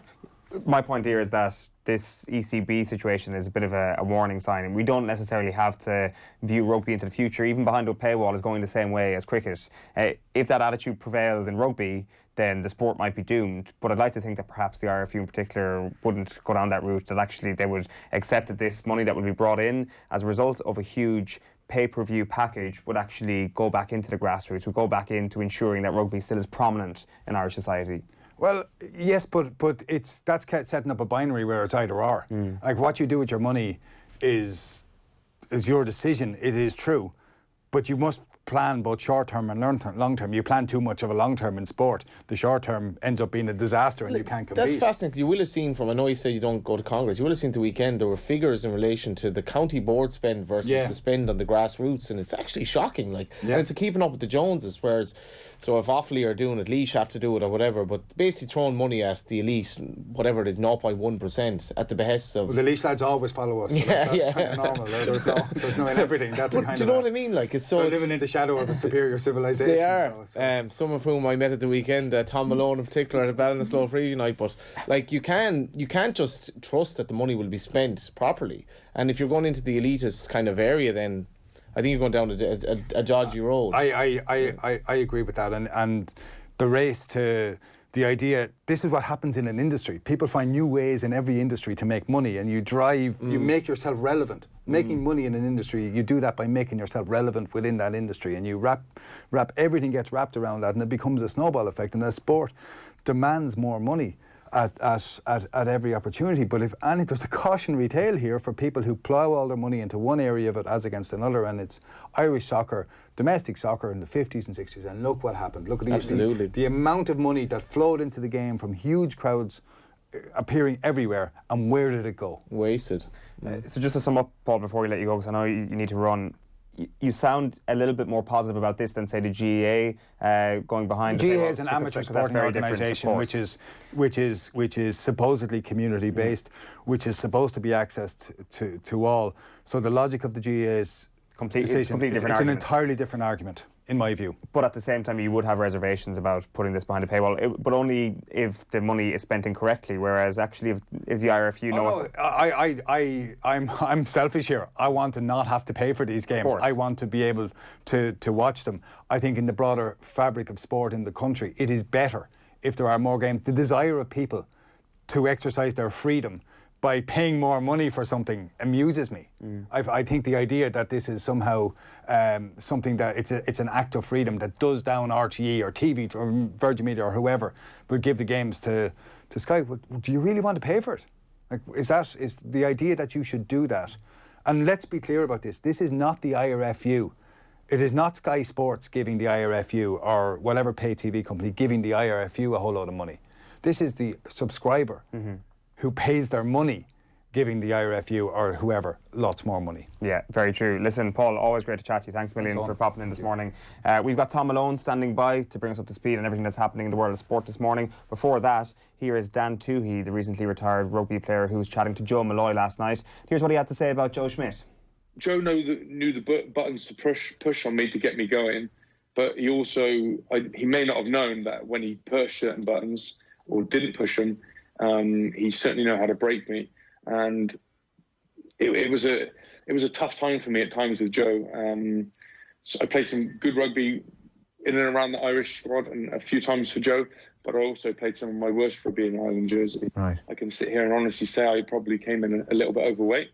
I had a relaxing holiday with my family in the summer, so I was playing a little bit catch up. I had a little bit of an Achilles problem, so I couldn't do all of the training, and I missed out on the selection for the squad. Actually, I actually had a really good game off the bench against Wales, played really poorly against Scotland when I started at the Aviva. So I was told I was on reserve standby. So naturally, I'm watching the World Cup, hoping I can do well, enthusiastically watching my friends Darren and Chris Henry that I was close with, and I saw Paul O'Connell get injured, for example, in that French game, which was ultimately the injury that finished him. And for the last number of weeks, I'd been telling everybody that I was on standby, and I was thinking, right, here comes the phone call, and then nothing come, and then one of the guys in camp texted me, said Mike McCarthy's just arrived, and I thought, Jesus Christ, and that really hit home hard, because I never got a phone call off anybody. And I was embarrassed. I was embarrassed in front of my missus, her family, my family, all my friends, my peers. I thought, I am just broken to the core, because that was everything for me. And then post that World Cup, and that was the last time I even represented Ireland. So, I've partly to blame for that, but it was a tough time for me, I must admit. Yeah, great stuff there with Dan Toohey on Off the Ball last night. The full piece available on youtube.com/Off the Ball. Tom Malone has joined us in studio. How are you, Tom? Well, it's a sad day. Obviously, I'm following the news about Moore and Curtis, but you know, we'll solve it. We have it here somewhere actually, and we have it there. It's okay, I know. Moore Johnny. and Curtis split up, and you can go to page 3. I like the way Phil Thompson thought it was Lucas Moura. Lucas Moura. That was Moura from Longford. True football Where man. did it go wrong with Moore and Curtis? Do you reckon? It was amicable. It was amicable. They're still mates. Absolutely. You know, I mean, we can only speculate. but the struggles of maintaining a top-level professional media career and a relationship, very difficult, as you well know, Johnny. It's Curtis I feel sorry for. It's Curtis. Whoever he is. I genuinely have no idea who he is. Professional dancer, Curtis. He would rather make coffee for his housemates than snuggle in bed. I think that was his most famous contribution to Love Island last year. Gets his comeuppance for what he did to Amy in the Love Island villa last night. I'm sure you'll agree, Johnny. Who? Yeah, I mean, she was going to tell him he loved Amy. She loved her. Yeah. Is this still going on? Terribly heartbreaking. It was last summer, but sure, how could you possibly forget? How could you forget? Tom, what's going on? Let's start with Arsenal, who avoided a potential banana skin in the FA Cup 5th round last night. Mikel Arteta's side were 2-0 winners away to Portsmouth to secure the first place in the quarter-finals. Greek defender Socrates scored the opening goal for the Premier League side, and he was glad to set up the side for victory. Yeah, it was a good goal. It was a goal that gave us confidence and to be more calm in the game after, to control the game. And I think it was also an important moment for us. And it was a moment that gave us a lot of confidence for win the game. Liverpool manager Jurgen Klopp, meanwhile, says their first Premier League defeat of the season away to Watford won't influence his team selection for tonight's FA Cup clash at Chelsea. Meanwhile, Newcastle face a tricky test away to Championship leaders West Brom, and Reading entertained Champions League hopefuls Sheffield United. Middlesbrough's winless run extended to 12 last night when they missed a chance to move out of the relegation zone in the Championship. They were held to a 2-2 draw by Nottingham Forest. Lewis Graben's late equaliser there, securing a point for Forest. The Republic of Ireland will today discover their UEFA Nations League opponents in Amsterdam. Russia, Austria, Wales and the Czech Republic are League B's top seasonal potential opponents. What will then be, of course, Stephen Kenny's side. Also in football, Republic of Ireland star Anya Gorman said it felt right to come out of international retirement. The 30-year-old has returned to Firpa's squad ahead of this week's Euro 2021 qualifiers against Greece on Thursday and, of course, Montenegro next week as well. The Peamount United star said it's good to be back. Really happy to be here. I think I've just slotted back in. It's like I never left, really, to be honest, and really looking forward to the games. Yeah, I think it just came about like a couple of weeks ago, and Vera gave me a call. Obviously, there's a few injuries in the squad or whatever, and obviously I was delighted to be called back into the new setup as well. And I think I'd regret it if I didn't take up the opportunity. Just on that. The Nations League draw, it's quite interesting that Daniel McDonald spoke about this in the Indo today, that Mick McCarthy has to go to the draw for games that he will not be taking part in. But then he did make the point, well, if Stephen Kenny went, that would also be a bit weird, but kind of they're compelled. I don't think Mick O'Neill is there though, because he's on Stoke duty, but seemingly kind of you are compelled to send your manager. Yeah. But Mick must be like absolutely relishing the prospect of people who don't know asking him, what do you make of the draw and what chance do you have? And saying, well, I actually won't be in the job. That's it. Some like Europa or UEFA social media child who has to go and do those interviews. This will be a formative day in his life as a young journalist. You know, he gets his first Mick McCarthy stare. Growl. On to rugby, Munster hope to have a fit and healthy Joey Carbery back for pre-season training. The province last night confirmed that the fly-half season is over after he underwent a second surgery on the ankle that he originally injured back in August. Carbery, of course, already sidelined by a wrist tendon injury that came in his only start for Munster back in December. Well, the Six Nations organisers say they intend to see this year's championship completed when time allows. They've confirmed that the tournament will proceed as normal despite fears over the coronavirus. Ireland's game with Italy, of course originally scheduled for this Saturday, remains the only one yet to be postponed because of the outbreak. Ireland, of course, due to travel to France on Saturday week, and tournament organisers concede that respective governments may take the decision out of their hands. Well, the NBA players have been told to avoid high-fiving fans and strangers, to avoid taking any item for autographs in the league's latest response to its ongoing monitoring of the coronavirus outbreak. The league sent a memo to teams on Sunday offering 10 recommendations to players with the hopes of decreasing the risks to virus, including those not taking items such as pens, markers, balls jerseys. And of course, don't be giving high fives to randomers in the crowd as well.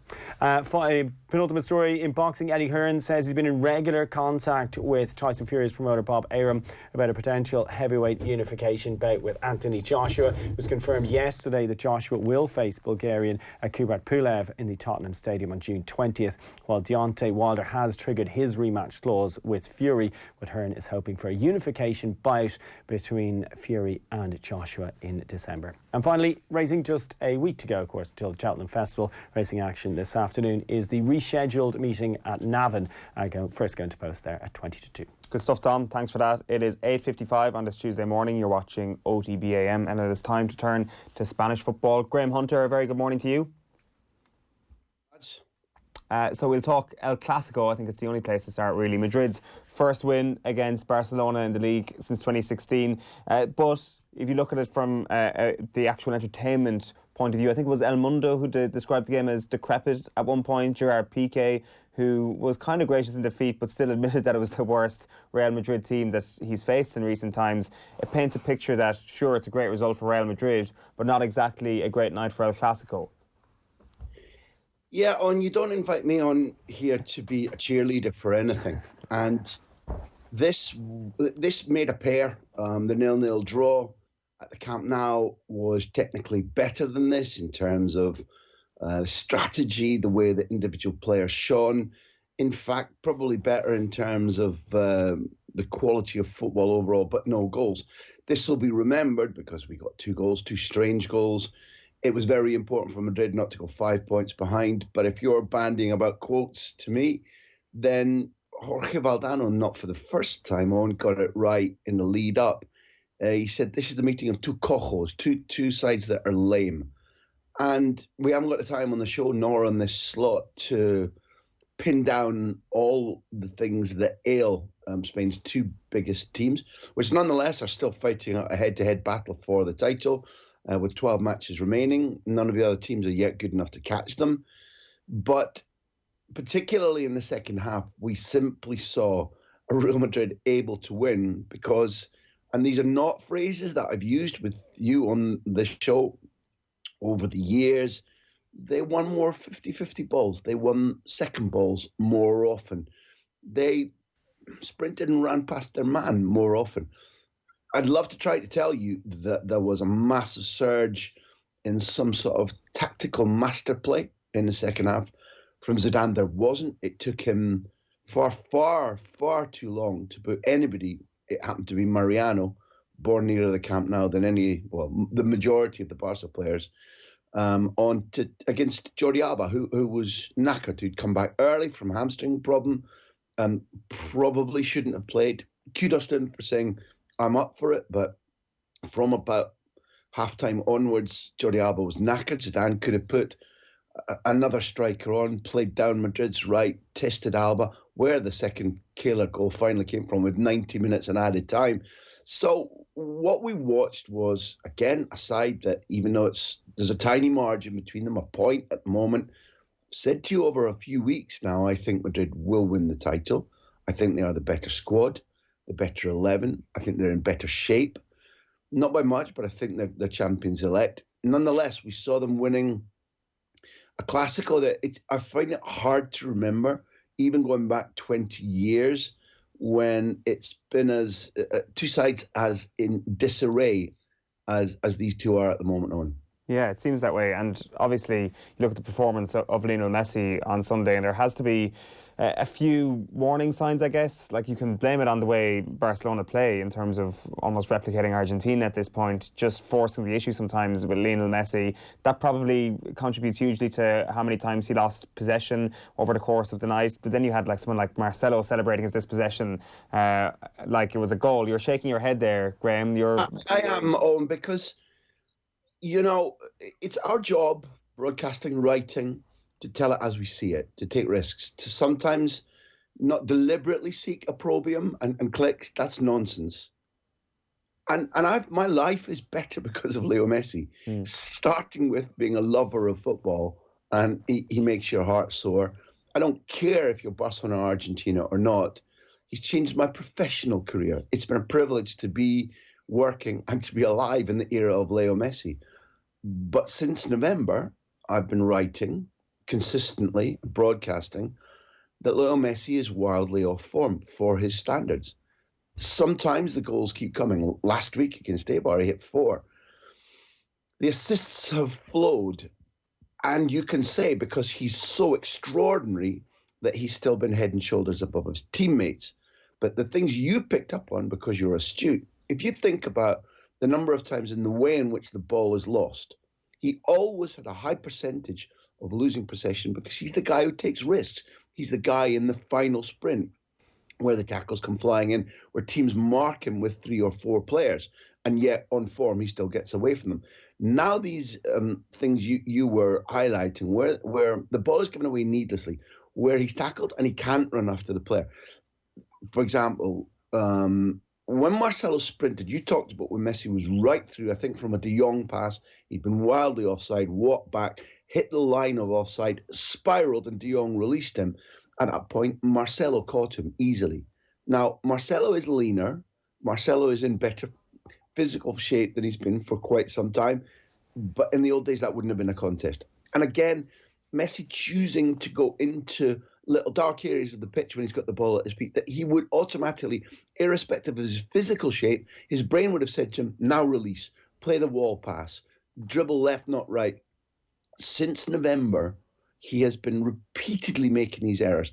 Is it physical shape? Is it that he's just totally pissed off with what's going on around him, which looks very feasible the more that it carries on? But the more that teams block him and close him down, Napoli, are you listening?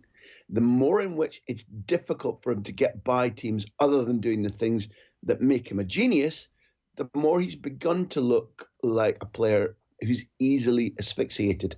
And that's not a phrase that, even though he's 32, I expected to be using for another 3 or 4 years on. So it would have to concern you then about the immediate future of Lionel Messi's form. Of course, he's still going to continue to be an excellent player, possibly the best player in his team. Do you think he will return to the position of being the undisputed greatest in the world at a point? Like, you can debate about whether or not a player will reach a cliff or whether or not it will be a slow decline. It may not happen for a few years yet. We would like to think that perhaps we're wrong about this, but one or the other is going to happen. What do you think it is going to be? My best and most honest assessment is that he had a poor summer where, excessive football and an injury combined to lose him a pre-season.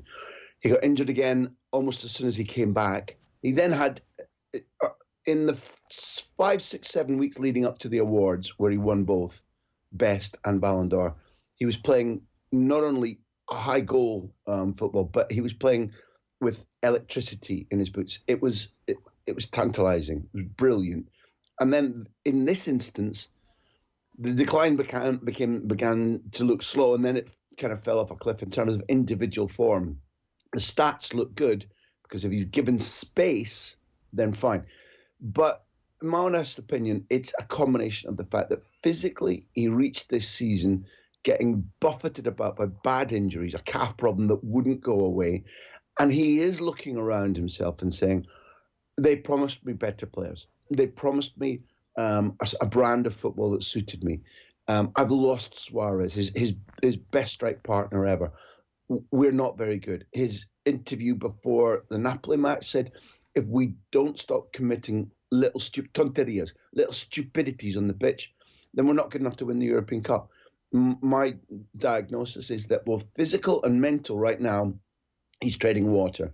And therefore, back to be the outright best in the world, that's something only he can answer. But back to being completely different from this, yeah, I do fully expect that, yes. I'm just interested, Graham, in the general well-being of La Liga this season, because I've felt that the Premier League has kind of lacked proper depth, and the performances in Europe haven't been great in the last 16 rather. But I mean, you look at Barca and Real, they even Atletico, as much as they beat Liverpool, they're a fairly limited team. What sort of state is La Liga in at the moment? Johnny, that's the one. Yeah, I'd love to be able to write a PhD thesis on that. If I'm honest, over and over again, there's been asset stripping from bigger clubs whereby players are beginning to now leave at much younger ages. I think that La Liga has been not only extraordinarily healthy domestically for 2 decades, it's been utterly dominant in Europe, probably in club and European terms over the last 20 years, even if you include Germany or Brazil or Holland at their very best. In my opinion, this has been the most dominant combination of national and club football in the history of the European game. Does there inevitably have to be a decline when sometimes great thinkers, never mind the playing resources, but football directors or presidents or coaches, the jigsaw pieces that go together to make things exceptional, either decline or go away or retire or get sated? Is La Liga right now as powerful, as technically gifted as what YouTube and used to be listing their benefits to you over 20 years? Johnny, no. I think that they're not far off, but is it 5-star right now in many aspects, not just in terms of the way in which there's been a brain drain away from La Liga because there's bigger money elsewhere and outside the top 2 clubs, that's factually true. Then I think there are difficulties. And what's more, the youth system keeps producing brilliant new talent. But my fear is, if that brilliant, it's just like fishing. If you don't let the stocks grow, then eventually you won't be able to have fish for your tea. Can I ask you about Vinicius' performances at the weekend, Graham? It's been an interesting week for him, obviously missing a sitter against Manchester City midweek, possibly scapegoated. I'm not sure what the Madrid media was like in the aftermath of that game, to then scoring the winning goal at the weekend. Like, sometimes we have to just hold on for a moment and realise that he is only 19 years of age. So, I'm interested, what's been the biggest criticism of Vinicius up until this point? And is he going some distance to disproving his doubters so far this season? Did you use that? Was that Freudian? Did you use that phrase, hold on a minute, because you saw my face getting ready to pounce? Right. When the ball came in against City, he probably lurches and he falls over, misses a chance. He did make the goal for Isco to go 1-0 up in that very same game. And therein, in exactly that little, that jovial repartee between you and I, therein lies the debate about Vinicius. He's 19, mate. He's a guy for whom finishing is a lot more natural than he's making it look at Real Madrid. He scored 15 senior goals more quickly than Messi or Cristiano Ronaldo did. At Flamengo, he played far more centrally. He played second striker. It was far easier for him not being on the wing coming in to be striking off either of his 2 feet when he finished. And in general, you know the answer to your own question. In general, there has been a degree, I think too much of a degree, of frustration about the fact that sometimes he seems to get a rush of blood to the head at Real Madrid. He used a really good phrase to help explain this. He said that one training session at Real Madrid is worth 10 games of experience in the Brazilian league. And that's quite a perspicacious self-assessment from a kid who at that stage was 18. At the moment, what I think is absolutely evident is that there's a gem here. It's not just that he's fast, although he is brutally fast. It's the fact that technically he is extremely gifted. He also has 2 things massively in his favour. He's extremely willing to learn. He wants to be taught. This is not some arrogant show-off. I've got the ball, the crowd need to bill and coo at my ability. He wants to learn. And the second thing is, I've commentated that at Bernabeu on Sunday night with Michael Laudrup. Now, Michael at 19 was a much better player than Vinicius is, but Michael picked out the fact, and I like that because it's something I've been proposing in writing on this medium too, that, if you have ability and you try things, you will fail. And how do you react to that? When the crowd groans, when the media are on your back, as you pointed out, saying he can't finish, which is just monosodium glutamate to me. It's just like pigeonholing about, okay, but talk about the things he can do. When he fails, when things don't go right, industrial rubber confidence, back up, try it again, try something different, learn from the experience, but do it again. Don't hide, don't shrivel. In all the sports you cover, and Johnny and Jar, there are players who, when the pressure's on them, they pretend to be showing for the ball, they pretend to want to be protagonists, but they don't. Now, that's not Vinicius, and that is useful while we're in a process of development. But boys, Johnny just asked me about quality in La Liga. Believe me, Vinicius is quality. Right, that's good news. It seems that he's been kind of almost incorrectly labelled as a certain player at this point, but possibly unfairly so, and I think definitely unfairly so if you look at the evidence of the weekend. Just before we let you go, Graham, Sven-Göran Eriksson, he's on the Big Interview podcast this week. Interesting stuff about David Beckham in this piece. Yes, about David. Thank you for mentioning that. That's not pre-arranged in case anybody's worried. Look, we travelled that week. We travelled 9,000 kilometres round trip to go up to Sunna to see Sven-Göran Eriksson. And I was interested myself in what we might get. I promise you, on my honour, and everybody listening into Off the Ball AM, Sven-Göran Eriksson, when he begins to talk about Sinisa Mihajlovic, Roberto Mancini, and Len Beckham, is the best audio in our 97 interviews that we've done and 14 million listens. He's extraordinary on Mancini. The depth that he goes into in describing the man, the footballer, the coach, his foibles, his flaws, his positives. And then Sven, without me asking him to do so, leaps on and goes, yeah, but he's no David Beckham. And sitting across the table from him, when he builds Mancini up in such depth, and remember this is 20 years now since Sven became the only coach to take Lazio to Serie A title, only the second Swede to win the Scudetto in Italy after Nils Lidholm. He's extraordinarily different from the man, again, who was pigeonholed as coach of England, leaving Lazio immediately after winning the title. It's an interview that, I swear people will get a lot back from if they choose to listen to it.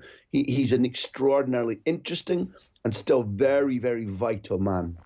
Yeah, it certainly seems that way. Good stuff, Graham. Thanks a million for taking the call. Pleasure. Graham Hunter there on the line chatting El Clásico. Right, it is 11 minutes past 9 on this Tuesday morning. You're watching OTB AM. Now let's hear from Áine O'Gorman because she's making her return to international football on Thursday night at Ireland's sold-out qualifier against Greece, where she'll win her 101st cap. You've come out of international retirement. Where did this decision come out of? And I guess I'm sure you're happy and delighted to be here as well.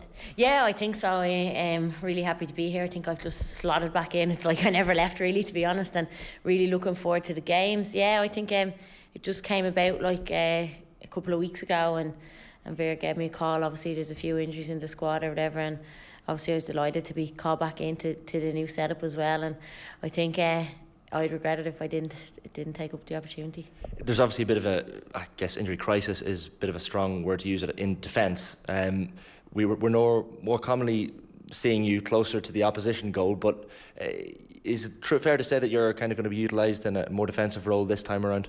Yeah, I think so, and I think in the international setup it's not a position that I'm not familiar with. I've played there before in the past, both right and left foot full back position. So, commonly from my club and in my international career, I would have fancied myself up front or on the wing as well. But look, I'm just happy to be here and help the team out in whatever way I can. And was this something Vera Pauw approached you about, or was it kind of the communication lines were always kept open, or who approached who, I guess? Yeah, I think the communication lines were always kept open. I've had a discussion with Vera in the past as well. Look, this opportunity came. She just gave me a shout, and I was there to take the opportunity.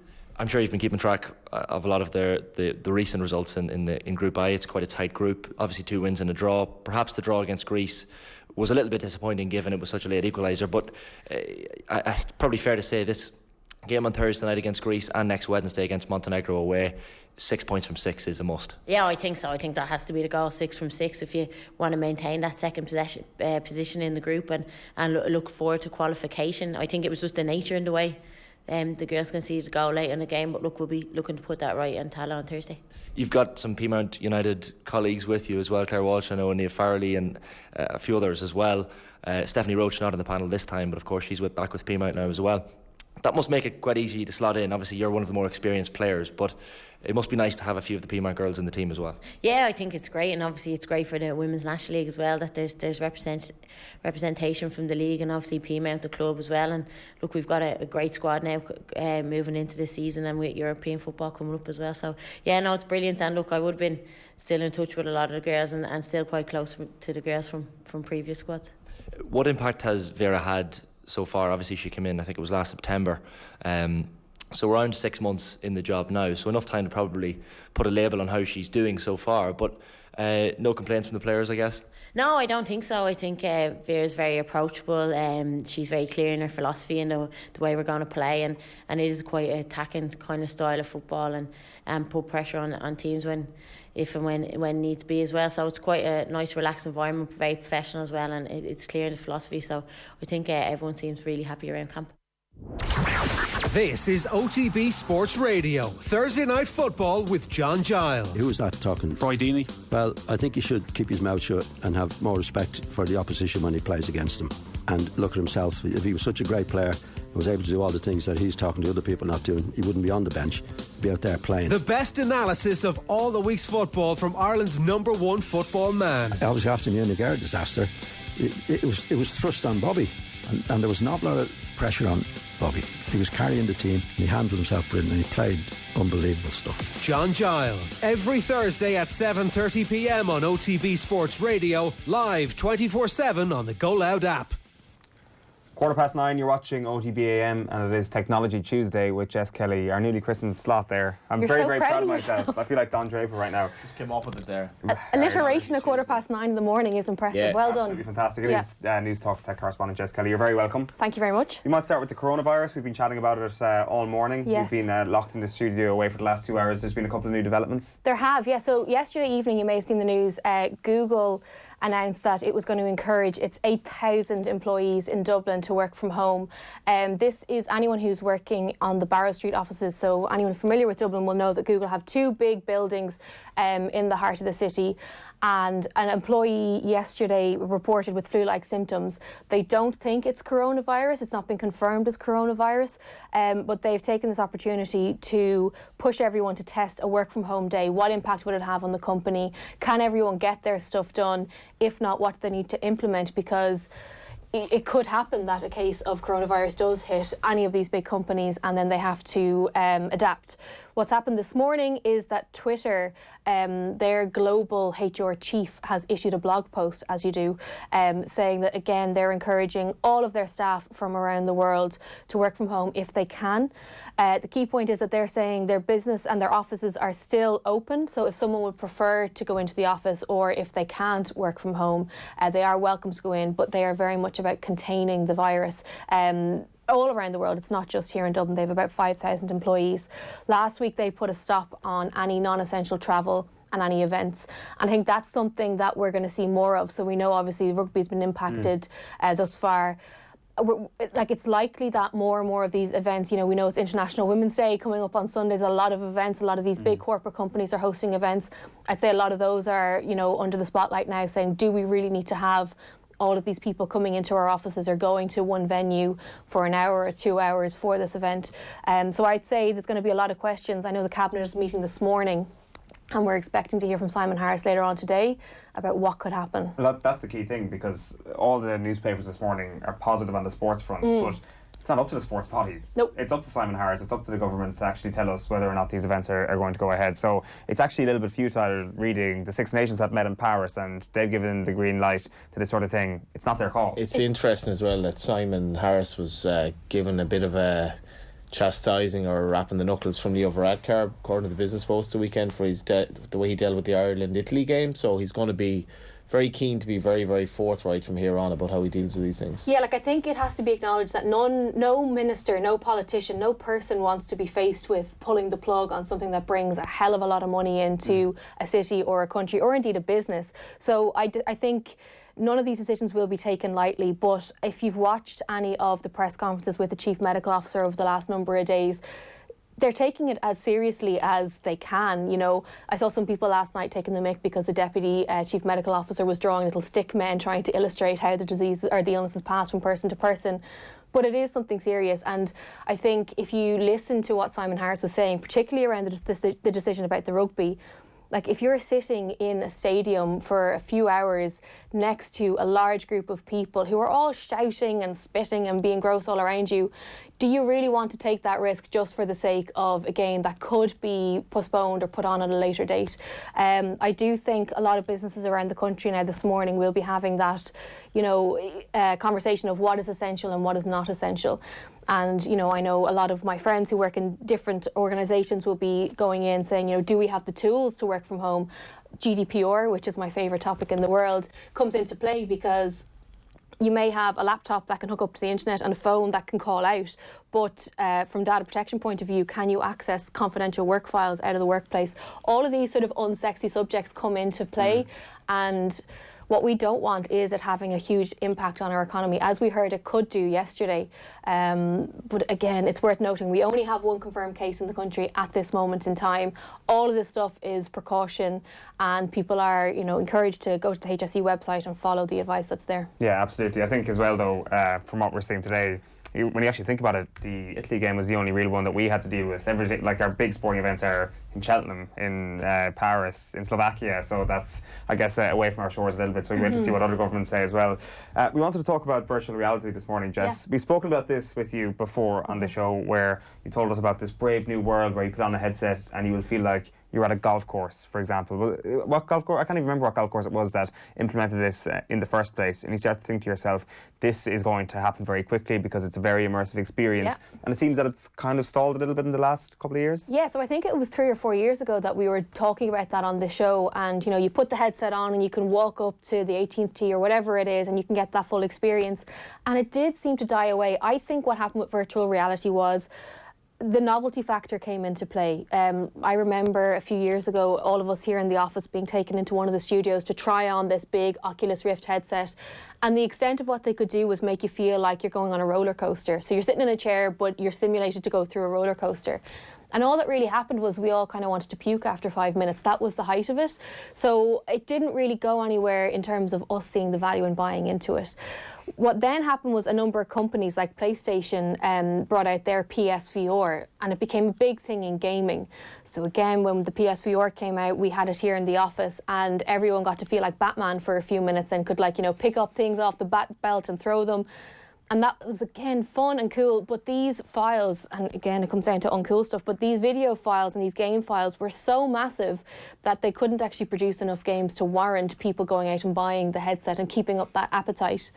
What we're seeing now with virtual reality is that businesses are starting to utilise it. So if you work for a company that fixes telephone lines, for example, there's an Irish company called VR AI, and what they do is they make training videos to simulate someone climbing up a telephone pole in really bad weather, trying to get the job done, trying to pick things up, trying to adjust to the heights, all of that sort of thing, so that your first port of call when you're training for that job is not to go out and fingers crossed don't fall, but to put on the video and go through the simulation.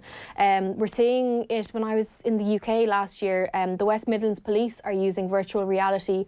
Instead of getting penalty points on your licence as part of a pilot programme, you could sit through a 12-minute virtual reality video, again, of a simulation of either drink driving or speeding, and have to face that full consequence from a collision impact right through to being lifted out of the car, taken into a hospital.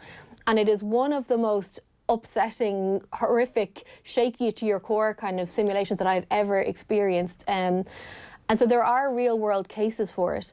What we're seeing now is the big tech companies, big sport companies, particularly in the US, like the NFL, utilising it to try and offer different experiences.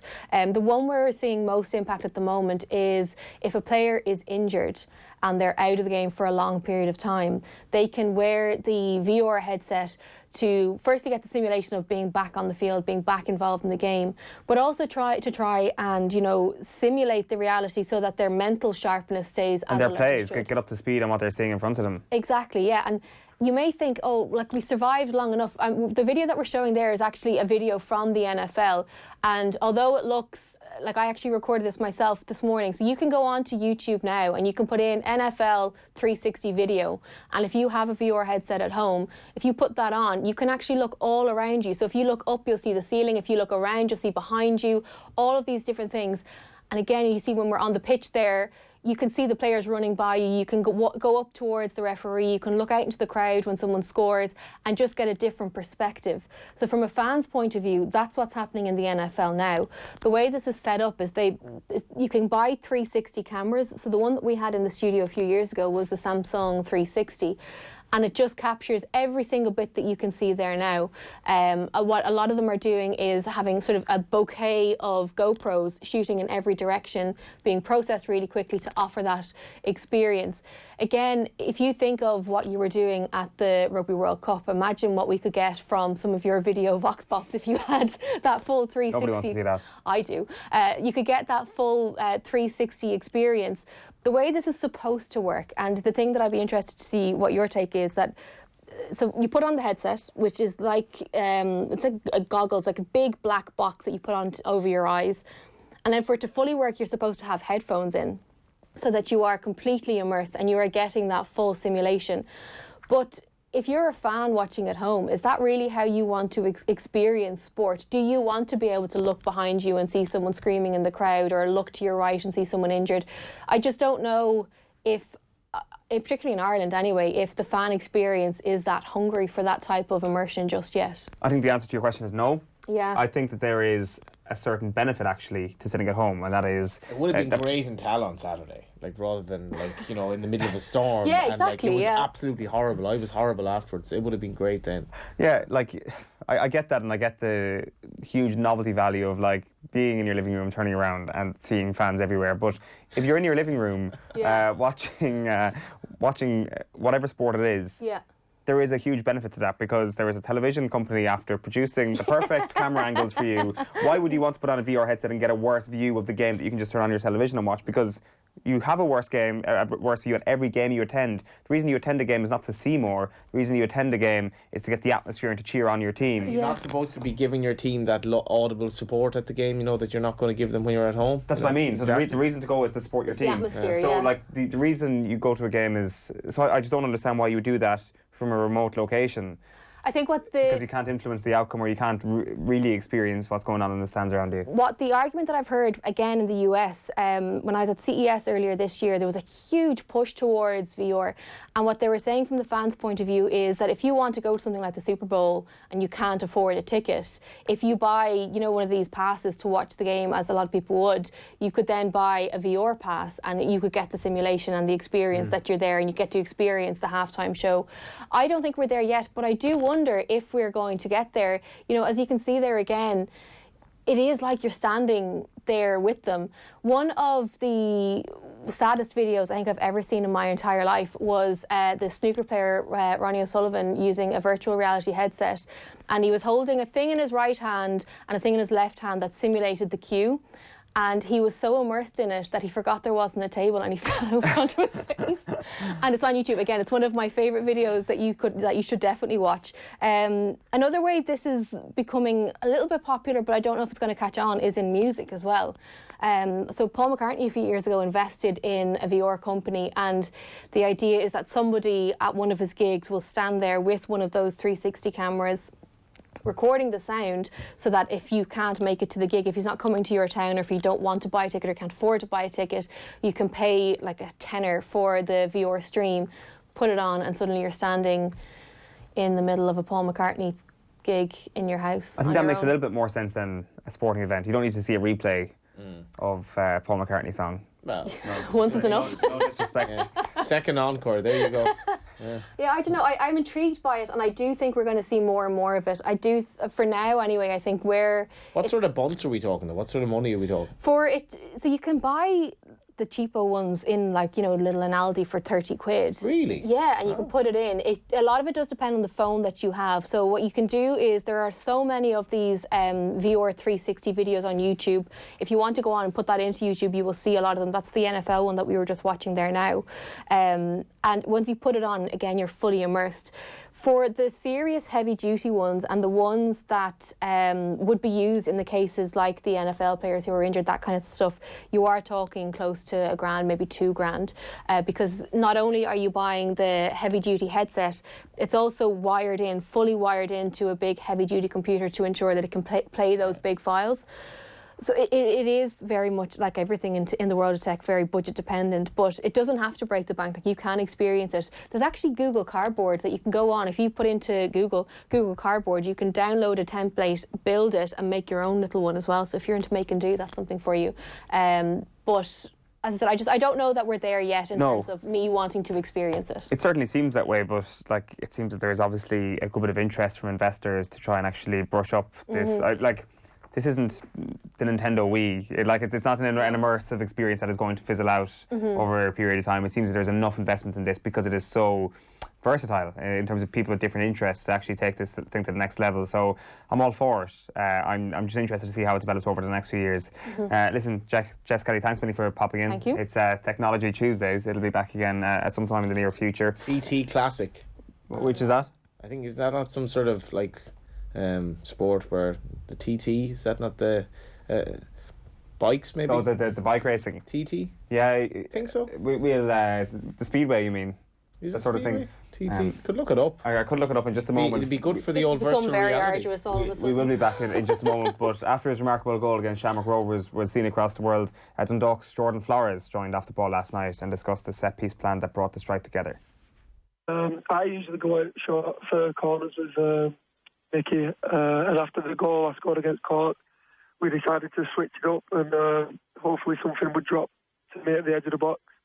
And then we worked on that set piece, and I went a few times in training with my head and missed the target, so I thought, why not, I'll volley it this time. Okay, I was wondering, because I presume, in training, you're meant to head that ball usually. Yeah, that was the case, but don't know, just something, the way I reacted and the ball coming over, I didn't think it was that high. So I've just gone with the volley, and then, it's got it. When a ball's coming at you like that, so you see the flight of it, you probably realise, I'm not being marked here, I'm going to get a crack at this. Are you thinking about just getting your kind of foot over the ball and keeping it down? Are you trying to put power on the ball, or are you just trying to use the pace that's on the ball? Like, what's flying through your head in that millisecond where you have to react? You kind of just see it dropping down, and you have to watch it onto your foot, and you're just thinking about making a good connection. And as you're seeing, if you make a good connection, then the power of the ball just looks after itself. So it's just all about making a good connection. Really. Yeah, full piece available on youtube.com/off the ball. What a goal! Does the goalkeeper's parry affect your thinking on this, Johnny? It was one of these sometimes like Jebediah Springfield. Sometimes the myth is better than the reality. So as Sleeves Elliott, tweeted, I don't think we needed to see that angle where it kind of hit off Manus. To me, it only slightly takes away from the goal because it's virtually impossible for a goalie to save that, because first of all, he has to react to the ridiculousness of him actually shooting in the first place, which nobody's going to do. And then it has to pretty much hit him in the head, which it didn't. So I was a little bit disappointed when I saw that view of it, but holy crap, the technique is just utterly ridiculous and great for Irish football. I mean, that had over 5 million hits last night, and just to be seen all over the world and in a good stadium. And Flores actually had a poor game apart from that. It was funny, I watched the whole game back last night. I think Vinny Pertl will be saying to him, you need to do more in general play, but he'll never be forgotten, because that goal was, it was possibly the best volley I've ever seen. Like, it was definitely up there, but Van Basten's was incredible, but for his left leg to be that high, and the strength of the standing leg to be able to kind of pivot from the position he was in, unbelievable technique, like unbelievable. And but they lost the game, and they're 3 points behind Shamrock Rovers. But he's going to go down in League of Ireland's immortality. Yeah, for sure, and there's probably going to be more said about that goal as well over the next few months. Listen, Johnny, thanks a million for popping in. It's been fun. I haven't been in a while.